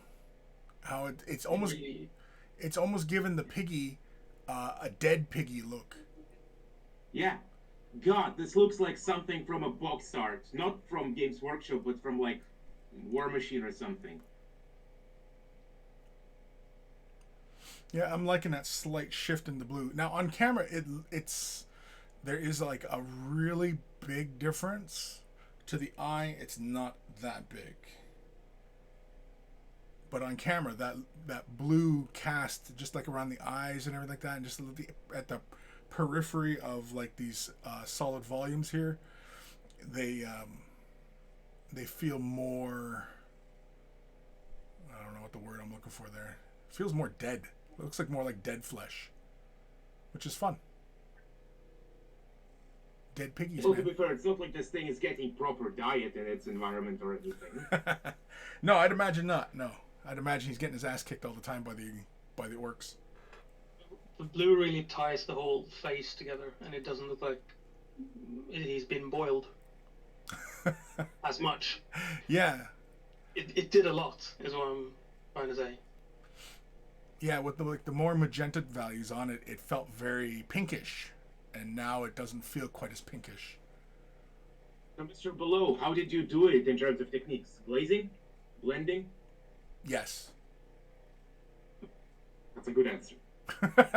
Yeah, it's all of the above. It is. Yeah, it's really just thinning the paint down, working in thin layers, pushing the color around, feather it out where need be, let it build up where you want it, and then just kind of running with it. Really, it's just it's kind of make it up. I keep wanting to try to too much there. do glazing on the cloaks of my Adeptus Mechanicus guys, but then I realized that I actually love layering on cloaks much more because it's so much more fun to do and I love the effect. Yeah, well, I mean, do what makes you happy, right? I mean... Well, to be fair, it's not like 3-color layering, it's 9-color layering, so... If you find yourself working through a lot of colors like that, you may want to move over to wet blending. Yeah, but here's the thing. It's like, I tried wet blending, but it's really difficult with wet blending, at least right now for me, to understand what highlight goes where. With layering, especially 9-color layering, I can just apply them in successively smaller steps. So the overall result looks much better. guess it's like painter limitations. Problem exists between keyboard and chair. Yeah, I mean, like it's practice. You're not used to it, but you just got to keep going. And you know, like when you first started in this hobby, you know, you weren't particularly proficient in any one particular thing, and so you just keep developing as you keep going. And I'm actually quite happy with how this guy's turning out. I'm sparing no expense on any details, so he's looking very neat, very clean so far, if I can say so myself. But it's just washing and layering and whatnot. To be fair, I do find anything else kind of difficult to do with Adeptus Mechanicus because they have like 10 different wires per body part.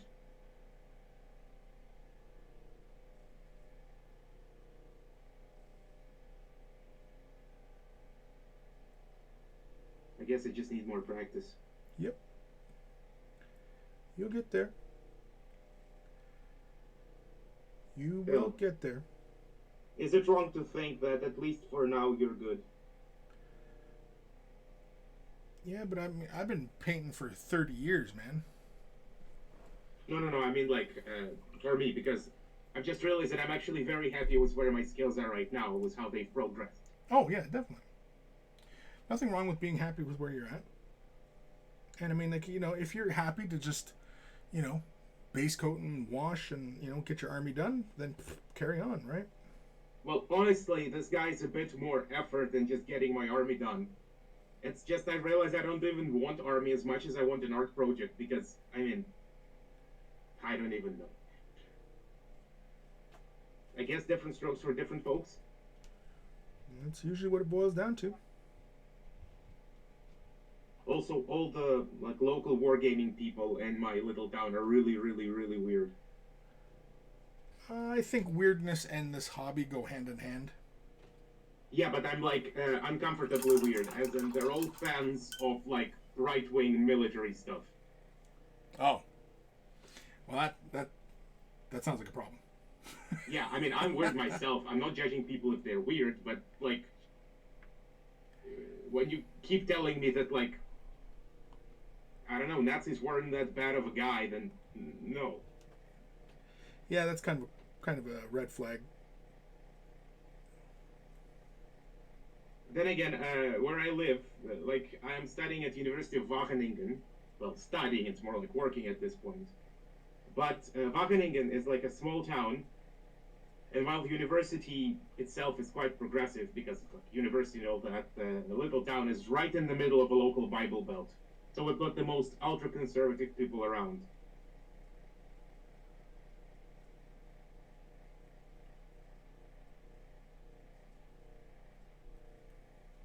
Sounds fun. I mean, they're not bad people. They're just, like, wrong, I guess.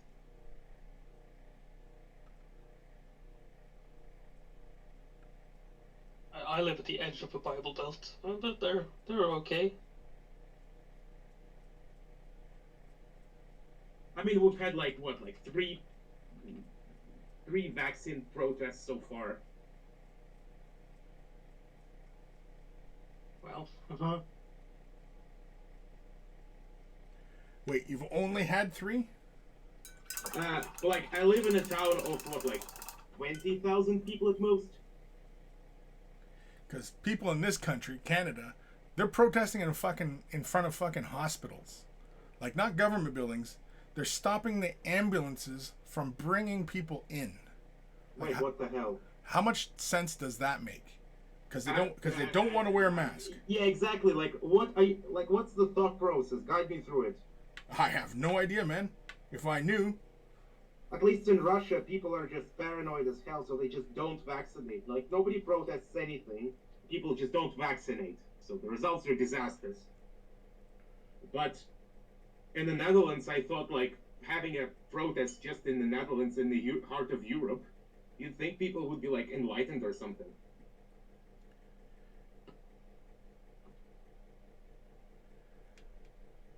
Well, less stupid than everywhere else, than in other parts of the world. And then I realized that, I don't know, I guess Europeans being smart is more like a meme than the truth. Yeah, it's a stereotype, right? It's like thinking that, you know, all Chinese kids are really good at math. I mean, that's just racist, right? It's a stereotype. I know a Chinese guy and he's freaking horrible at math. Like, we're doing the same experiment, and we managed to kill off an entire batch of bacteria because he put the decimal point in the wrong place and gave them 10 times the dose of antibiotic. Sure, they're supposed to be resistant, but not to, you know, like, not to 10 milligrams per milliliter. That's like a nuclear strength.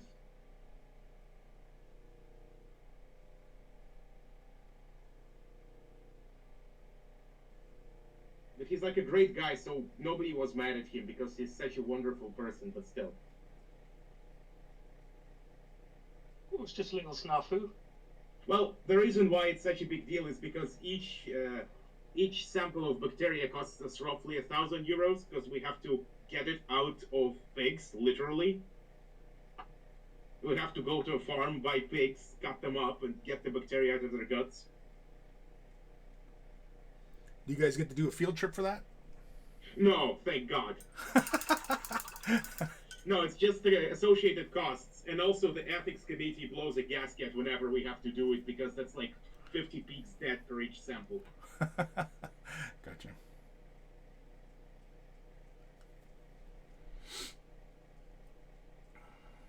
No, oh God, please don't. I would never want to do a field trip into a pig farm.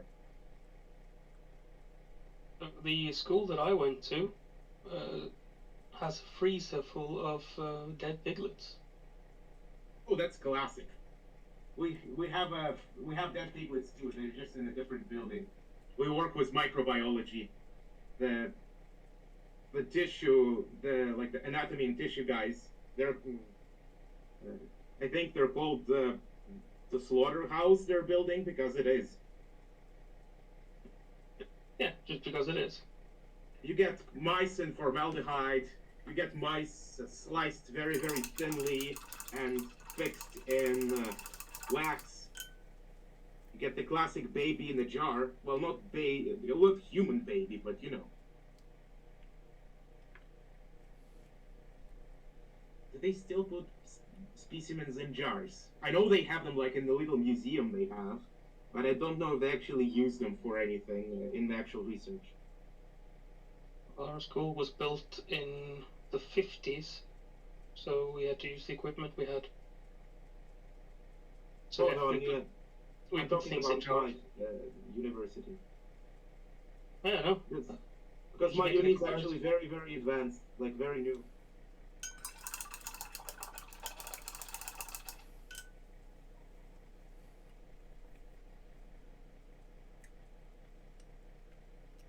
So I'm looking at the Tamiya colors. Mm-hmm. Tamiya X. They seem to have something that could resemble neon-esque, and they're also very cheap compared to the others. Tamiya, yes. The X line, I think, does have fluorescence. The Tamiya paints, the clears are really fun to play with. Yeah, that was I was going to ask about the difference between clear and the other ones. Yeah, the clears are just like the Citadel transparencies. They're perfectly clear. They're just like glass clear. The red is perfect for doing, like, you ever see like the blood and gore where it's like stringy and stuff like that? I've seen you mix that with the Yoo-hoo glue. Yes. Yeah. Oh my God. I have both clear red and clear orange, and they're really clear. They also smell like some sort of chemical death and also cherry at the same time. Yeah, yeah. Yeah, Tamiya paints because they're a solvent. And I tried doing like orange metal with, you know, silver and then orange, clear orange on top. But funnily enough, it ended up looking exactly like bronze. Like metal out of a pot with bronze metallic. So that I felt really stupid, but also kind of hilarious.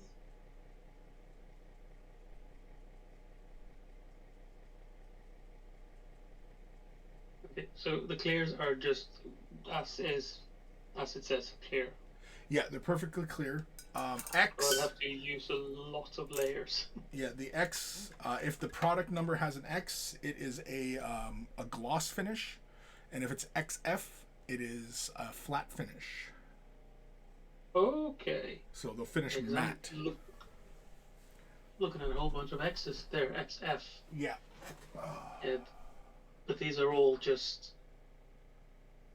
Yeah, these are that flash in your face. Yeah. The ones I'm looking at. So like I have like an orange. It's a regular Tamiya orange, but on camera it almost looks like it's a fluorescence, but it's not. It's pretty darn close, but it's like here. I'll grab a fluorescent color. You can see how like the fluorescent color is just way more intense. It just blows the color out on the camera. Yeah. You know? Oh my god, that looks like it's literally glowing. Yeah, that's just fluorescence, right? But yeah. So what is this thing? What is what thing? Is that the golden? Yeah. This, Golden. yeah. I This, now want to try using these things for my ghosts. yeah. They got golden or fluorescent orange. I've got the green, the blue, and the magenta, or not magenta, pink. I use this one. I really love this one. This one just looks fantastic. I did this on the Necrons, and so I used that, and you can see like it's freaking glows, right? Oh my god. That's the kind of stuff you see at rave parties. Green, really really fun.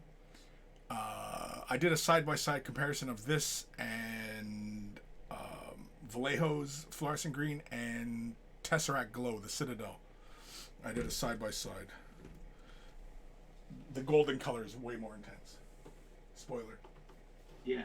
I do like the way Tesseract Glow looks on like the very tips of ghost details and whatnot. And so here is just to give you an idea. Here is the clear orange. This is X26. And you can see how crystal clear that is. Okay, I understand now. You see how it's like you could see the paint in the bottom of the jar sloshing around, like it, as opposed to like an opaque color where as soon as you turn around you don't see shit, right? Because it's opaque. Versus obviously the transparency, right? I wish the bottles had more. There's red paint spilled on it. That's just don't worry. Ignore that. It's not blood. But yeah, Tamiya has some fantastic colors. I don't think I've tried the fluorescence, so I can't speak knowledgeably on that. But I'd imagine it's pretty good. Tamiya paints, though, I highly recommend if you're going to pick up some Tamiya paints, pick up the Tamiya thinners. They're essentially just an alcohol solution, but it works really well with their paints. I would recommend picking that up. See if they have it. And I was actually pleasantly surprised. I did it for the Space Marine that I just finished. I used Tamiya's spray can, flat clear, and just clear. And they work really, really well. I only put 2 thin little layers down, and it's solid coverage. And yeah, so like for the Space Marine on the armor himself, it is a flat matte finish, but you can see on the gun, see how that picks up that light. You can see how shiny that is, but as opposed to the metal here and the black area up here, those are matte. Those are matted down, so they don't reflect as much light. Whereas the metal of the gun picks up a lot more. God, this looks glowy as hell. Oh yeah, well yeah. I'm absolutely envious at this point. But yeah. Anyway. I have another one coming in. I have the close combat guy coming in. Oh my god. I'm still surprised at how like many people are so happy about these giant space marines. I love them. They're like, these are the things that I wanted when I was a kid. Like when I was first getting into this stuff, I wanted there to be G.I. Joes and, I wanted to play with all these little toys of these things, because they're just, I was a kid, right? So I wanted these things. God.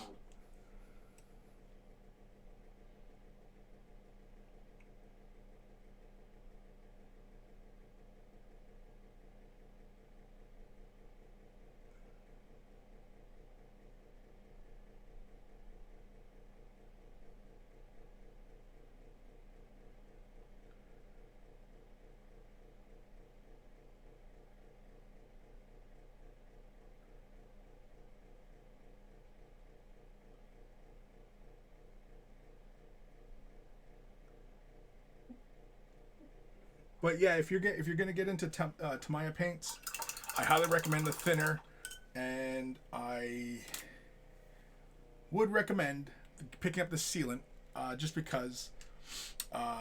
But yeah, venturing into Tamiya, I mean, like, you know, the paints are affordable.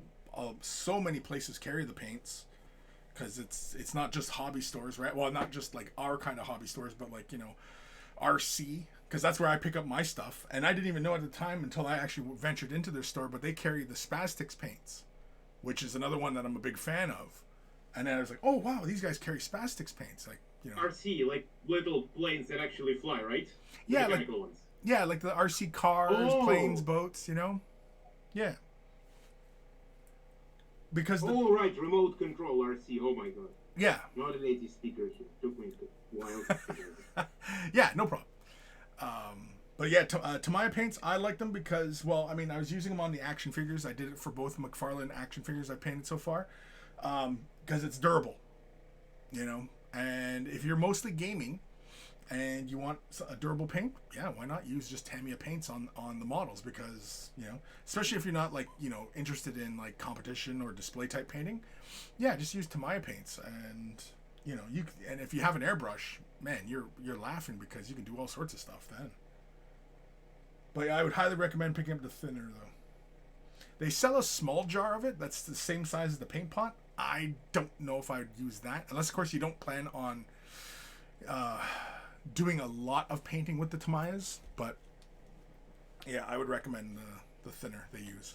I mean, you can just as easily use iso alcohol, but their thinner it feels like it's a dilution. It's probably like iso, probably 10 or 20% alcohol to water. But like for cleaning your brushes, oh, that's the other one too. Don't use regular sable-haired brushes, like your good sable hairs. I would use synthetics. I just use like these Army Painter synthetics, and I rinse out the paint with 70% ISO. So when I'm airbrushing, I also flush a little bit with the ISO, just to make sure my brushes stay clean, my airbrushes. But yeah, I highly recommend if synthetics for that job with the Tamiya paints, just because I often will rinse with alcohol. I have rinsed with just water with the Tamiya paints. It does the job, but not as well as just, you know, using alcohol. And alcohol ain't gonna hurt the hairs, versus if you're using, you know, your good Citadel sable hair brushes, like natural fibers. Yeah, the alcohol will dry them out if you're not diligent with your brush cleaning.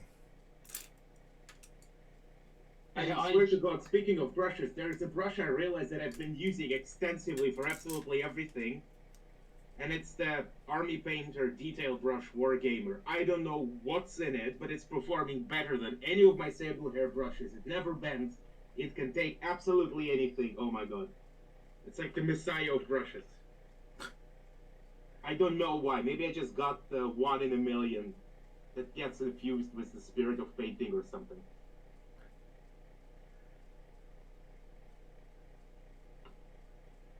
Just wanted to ask if other people have had similar experiences with Army Painter brushes, because at least the detail one worked like an absolute charm. The one for me where I've had that experience is just simply Citadel small layer brush. Yep. Like I feel that it's like a cut above the other brushes.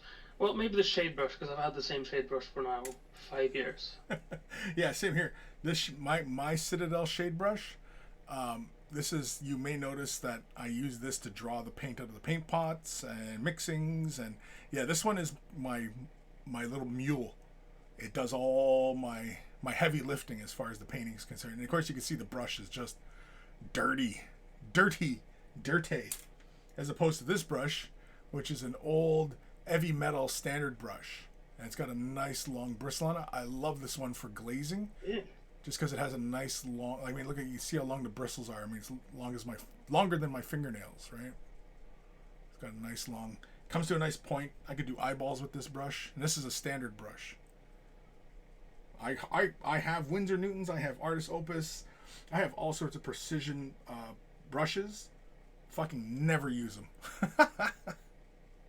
I also have this one random sable hair brush from literally my childhood that got forgotten in a box, and I pulled it out, and it's super tiny, but it's amazing for literally everything. I do all the details with it.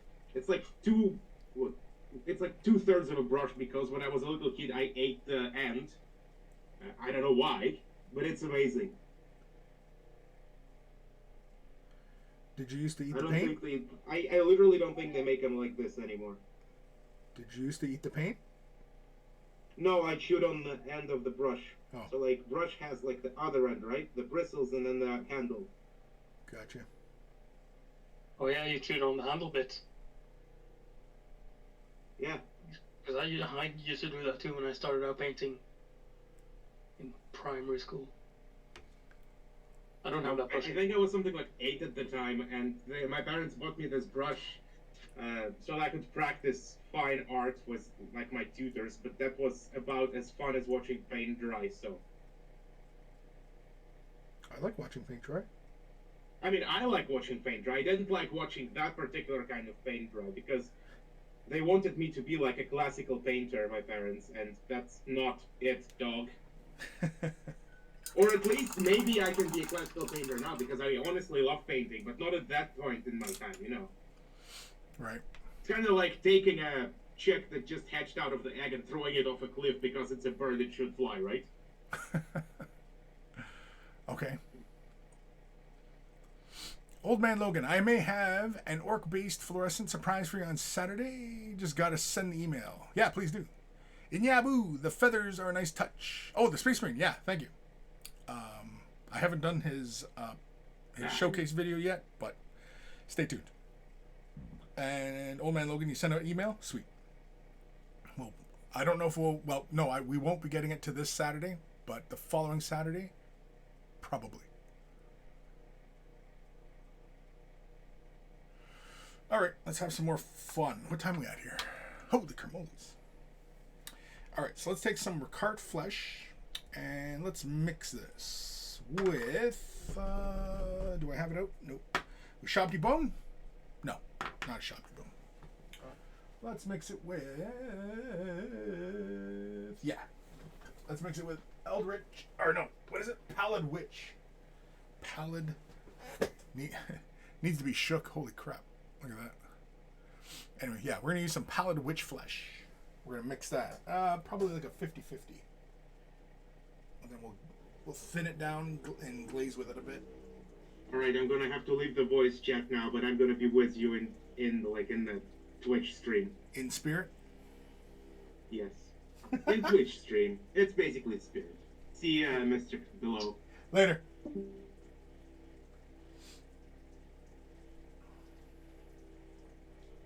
Yeah, so we'll mix these, turn it into a glaze, and then we're going to push some of these highlights. I think the goal will be to use Pallid Witch Flesh as the final highlight, and it'll be just like tiny little spot highlights here and there. Basically, we're just going to follow the muscle groups on the face and everything. Just for gigs. Sound good? Oh, good to me. Yeah. I'm a huge fan of Pallid Witch Flesh. Yeah. So you can see like it's quite a bit brighter, so we're going to do a 50-50 mix, and we're going to glaze up some highlights, get a little bit of transition going, and then if we got time, 10 minutes, yeah, we might have time. Either way, enough gum flapping, let's just get to it.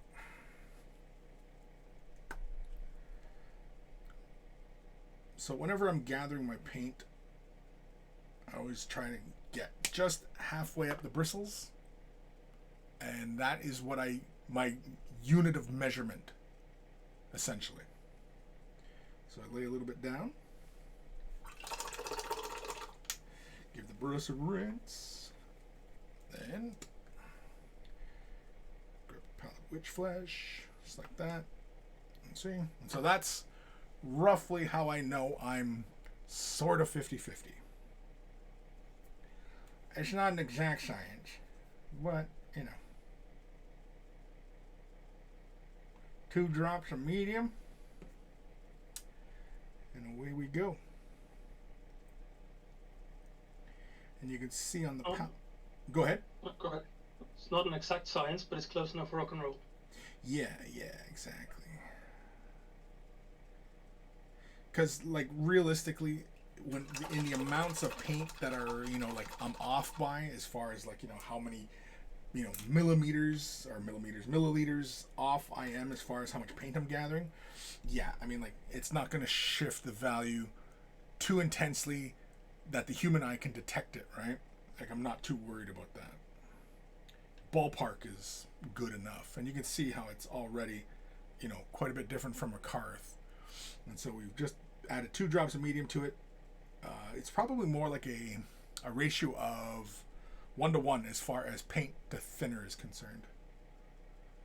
It's not like really super thin, but it's really, really thin. Yeah. So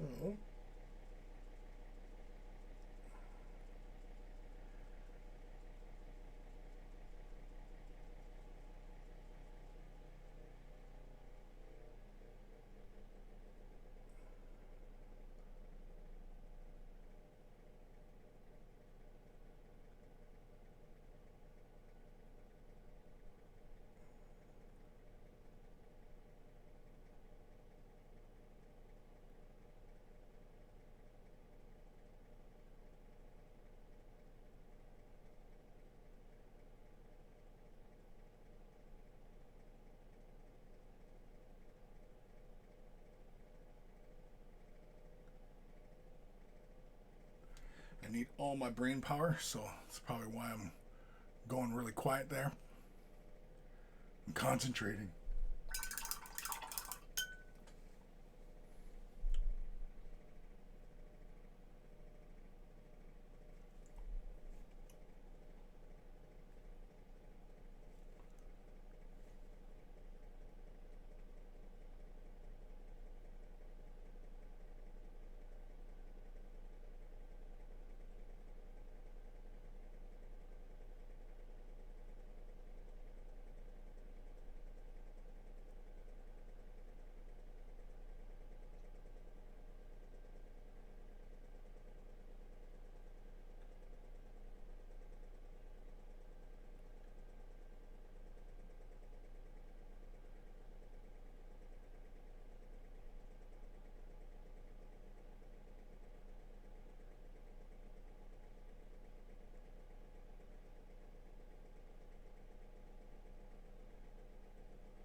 Take a generous amount of water.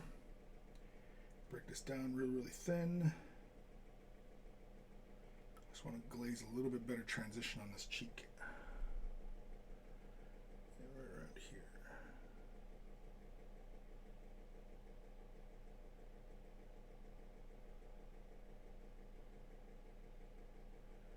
Okay, some of these other points that I may have missed.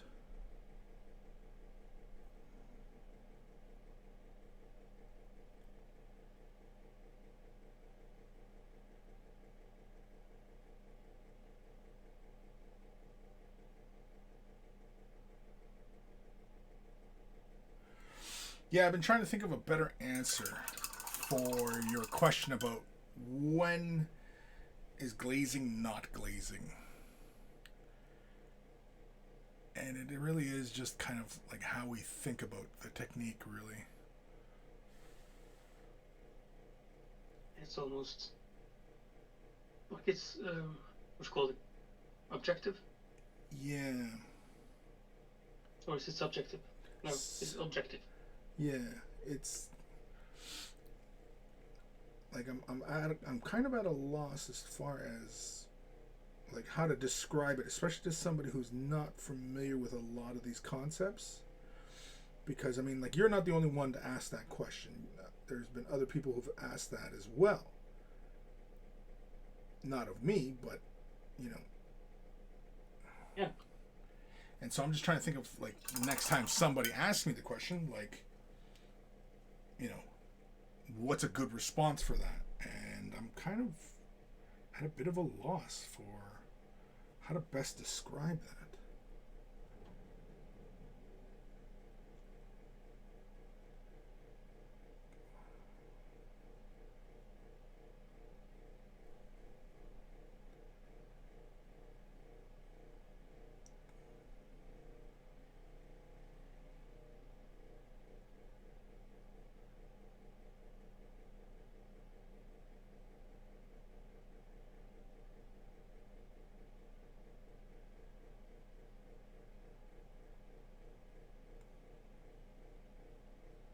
If we're going by layering standards, it could be when when you start to see somewhat hard lines between the color gradients. Because if there's a total gradient done only with layering, then I would think that is glaze painting. Maybe? Yeah. Yeah, like... The sharpness between the colors, or the sharpness of the lines between the colors. Gradient. Oh, the gradient, yeah. There's a threshold there.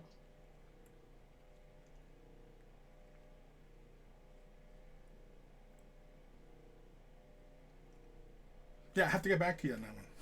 Yeah, it's always the hard philosophical questions of painting techniques. Yeah, well, because, like, for myself, I mean, like, it's just a layering process.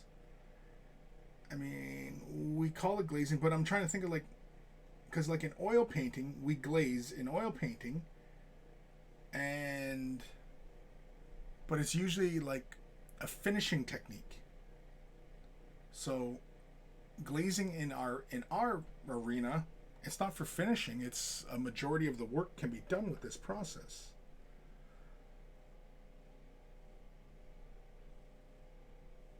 Too much.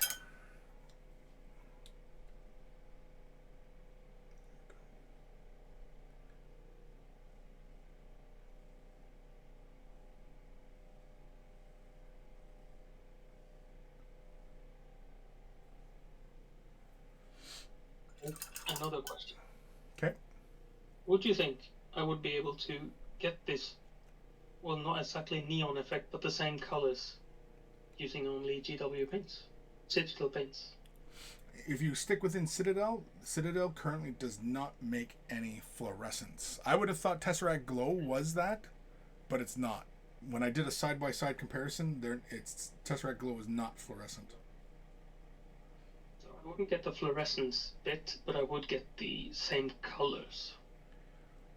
Similar, yeah, but they wouldn't be as intense. Yeah. Now, are you looking for the color intensity? I got like, no, I'm doing it on a budget. That's why. So I don't want to buy more paints. I just want to buy the model, and there we go. Right. Yeah, you can use the similar colors. You can go to an effect that would give you the impression of, you know, what fluorescence would do for you, but it'd be a lot of like specular light sourcing and stuff like that, and it's not something that you don't want to do, I don't think. All that paint's going to be is just paint. Like the orcs have painted their vehicles and themselves with some bright colors. But it's the fluorescent bit that would, just drive it home. Yeah. I don't know, things like aerial yellow or flash kit yellow and those dragon brights. Yeah, you can 100% just use the brightest Citadel colors and paint your model and go for that real brightness. Of course, you can always go with darker elements to increase that contrasty kind of look. If you wanted the colors to be very, very bright, allow the brightest color. So, for example, if it was Bad Moon, or Flash Gets Yellow, and that was your base color. and then you add a little bit of white, just do a bit of highlights, and you shade maybe just a little bit. You thin down, say, your yellow, or even like yellow contrast paint, and just apply that in just the shadows or panel lines or something like that, and that way the yellow feels very, very bright. Yeah. I would highly recommend that you prime with white. Don't prime it black. I'll do that anyways. Yeah, just prime your model white, because if you want it bright, you prime it white. Yeah.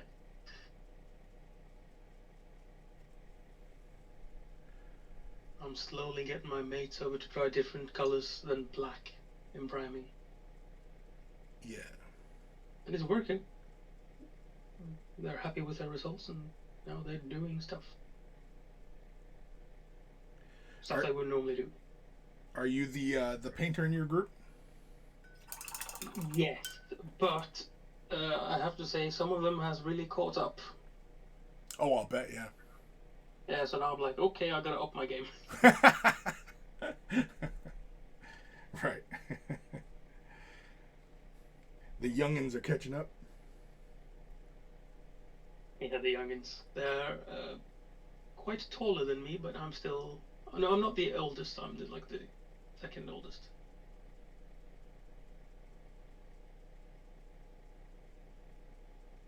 So I think I'm going for the Boomdackers Naswagen. That's going to be my project. Solely because there is a grot firmly planted on the grill of that vehicle.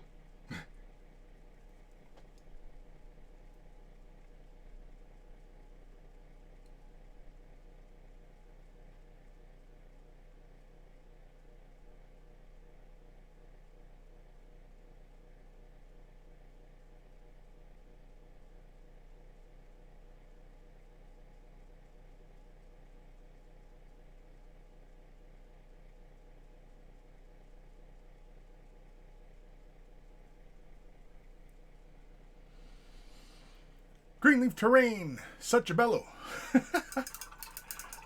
You're right, I am such a bellow.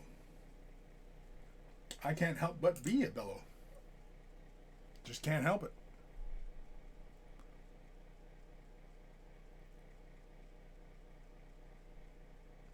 Alright, so how's that flesh feeling? It's what she said. Yeah, look at that.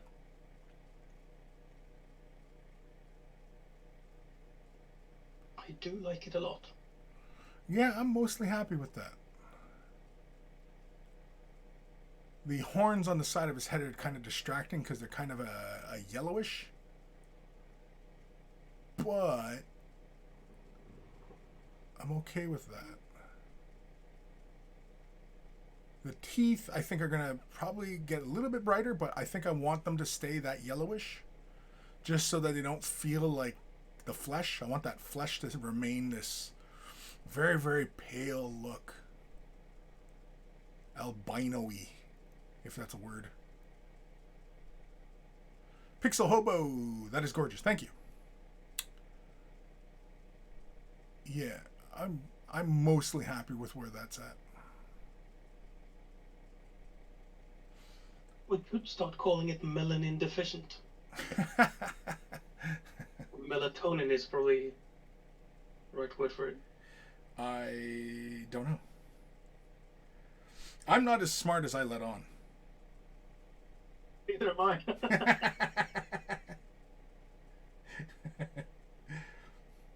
I just don't correct anybody.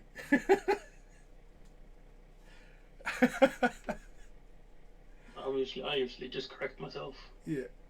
Yeah, pretty much.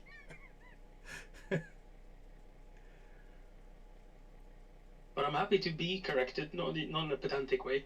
Yeah, I'm If somebody says, that's wrong, and oh, okay, cool, now I learned something. Yeah.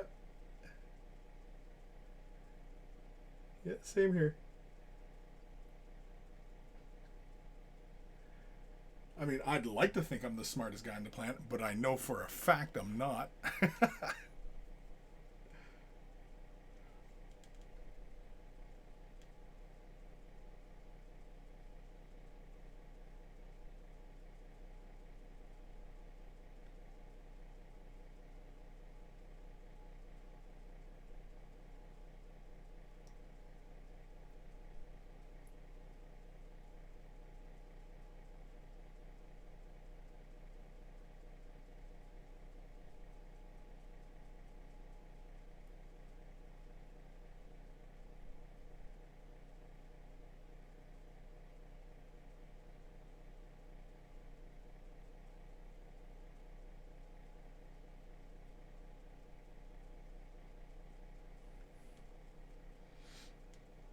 if you have the time, you're not in a big rush, glazing is a lot of fun. Yeah. If you're That's not why in a my rush. models take so long time. Yeah. Like, People ask me if I'm still on the same figurine. I was like, yeah, because I'm having fun. yeah, like it's kind of funny because, like, you know, you get lost in the forms. Like, I'm following the volumes of the flesh and everything like that, and then I realize that time has gone by, that I've been playing in this space, and I'm so zoned in on what I'm doing that you forget there's other shit going on here.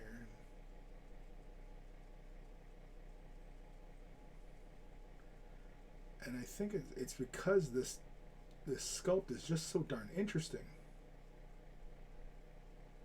It's this gator pig monster.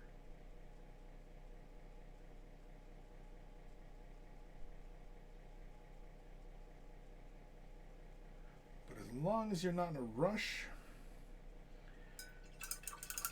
easily done. Just gotta take your time. Take your time. And eventually we'll get there with the gator pig. Pig-gator. Pig-gator or gator pig? Pig-gator, gator pig. I don't know. I have a gator, I have a pig. Yeah, I got this little bit here that I gotta clean up, sorta. Left too much blue there. It's okay though.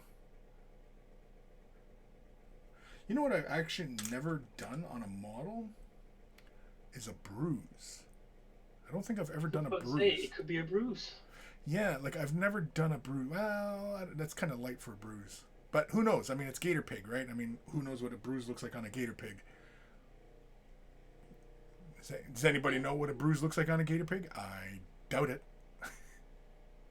Color is the gator pig's blood. Exactly. Full of those damn fluorescence paints that I'm too cheap to buy. That's what it is. Yeah, well, I mean, you know, you just pick up one or two, try them out. You know, like just find one. Do they sell golden paints where you are? Yeah, but they were stupid expensive. Oh, really? Okay, so it's got to be part of that importing probably process. It's already imported. It's just our prices are pretty steep over here. Oh, really? I thought the prices were pretty good for stuff there. Aren't you in Norway? Yeah, just normal acrylic paints is okay. Actually, in Latvia, they're super cheap. The acrylic paints, the same ones.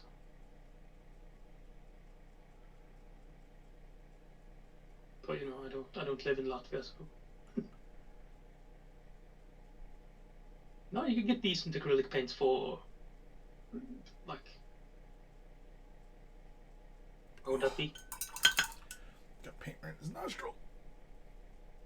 Let's find that currency converter.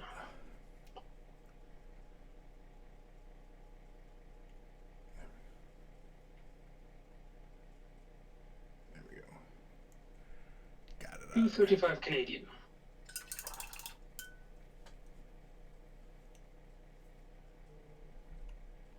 That's for those tubes, those dollar roundy tubes. Mm-hmm.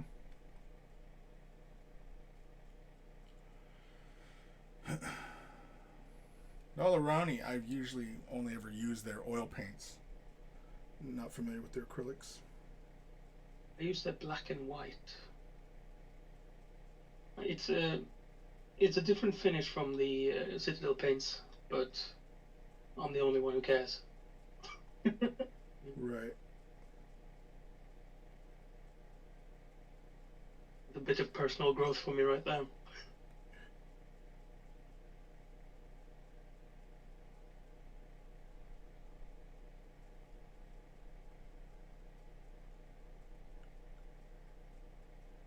Yeah, but as you said, I could just pick up a few. I don't need the full range. No. Like 2 different colors should do the trick.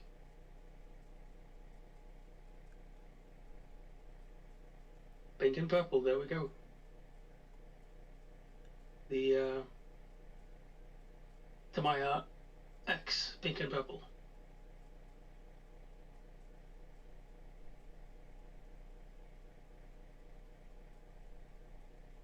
Do we go pink and yellow? Don't start overthinking it.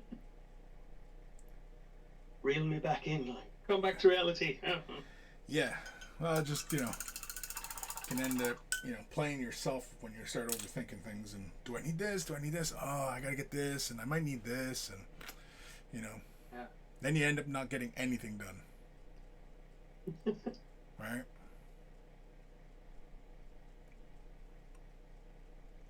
Yeah, but I'm already down to 2 colors then. Pink is definitely one of them. Alrighty. I think we're going to stop there. I want to thank you guys for tuning in today.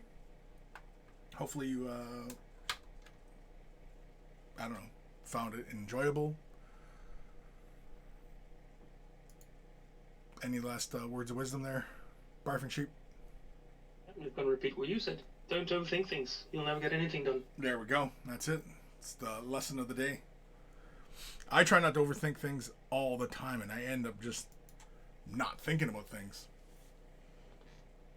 It's just like a clear breeze. It's just like a little, what's that? Simpsons, Homer, and what's going on in his brain is just a donkey, and it's just like flies buzzing around its head.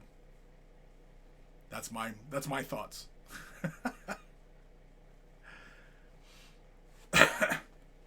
I try not to think about too many things. Anywho, so you want to sing a song out? Fix my mic yet, but it won't happen this time. Say what? You can, Oh yeah. Oh no yeah. Okay yeah. my noise gate is fucking things up, so we're gonna have to do your dun dun. Oh. Oh. Okay, hold on. I gotta take a sip of water here. Here we go. Actually, wait. Here, let me take another sip. I fucked up my throat.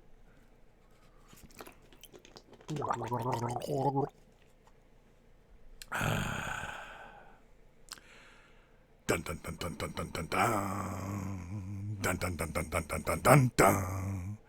Dun dun dun dun dun dun dun dun dun dun dun dun. Dun dun dun dun dun. That's terrible, I know.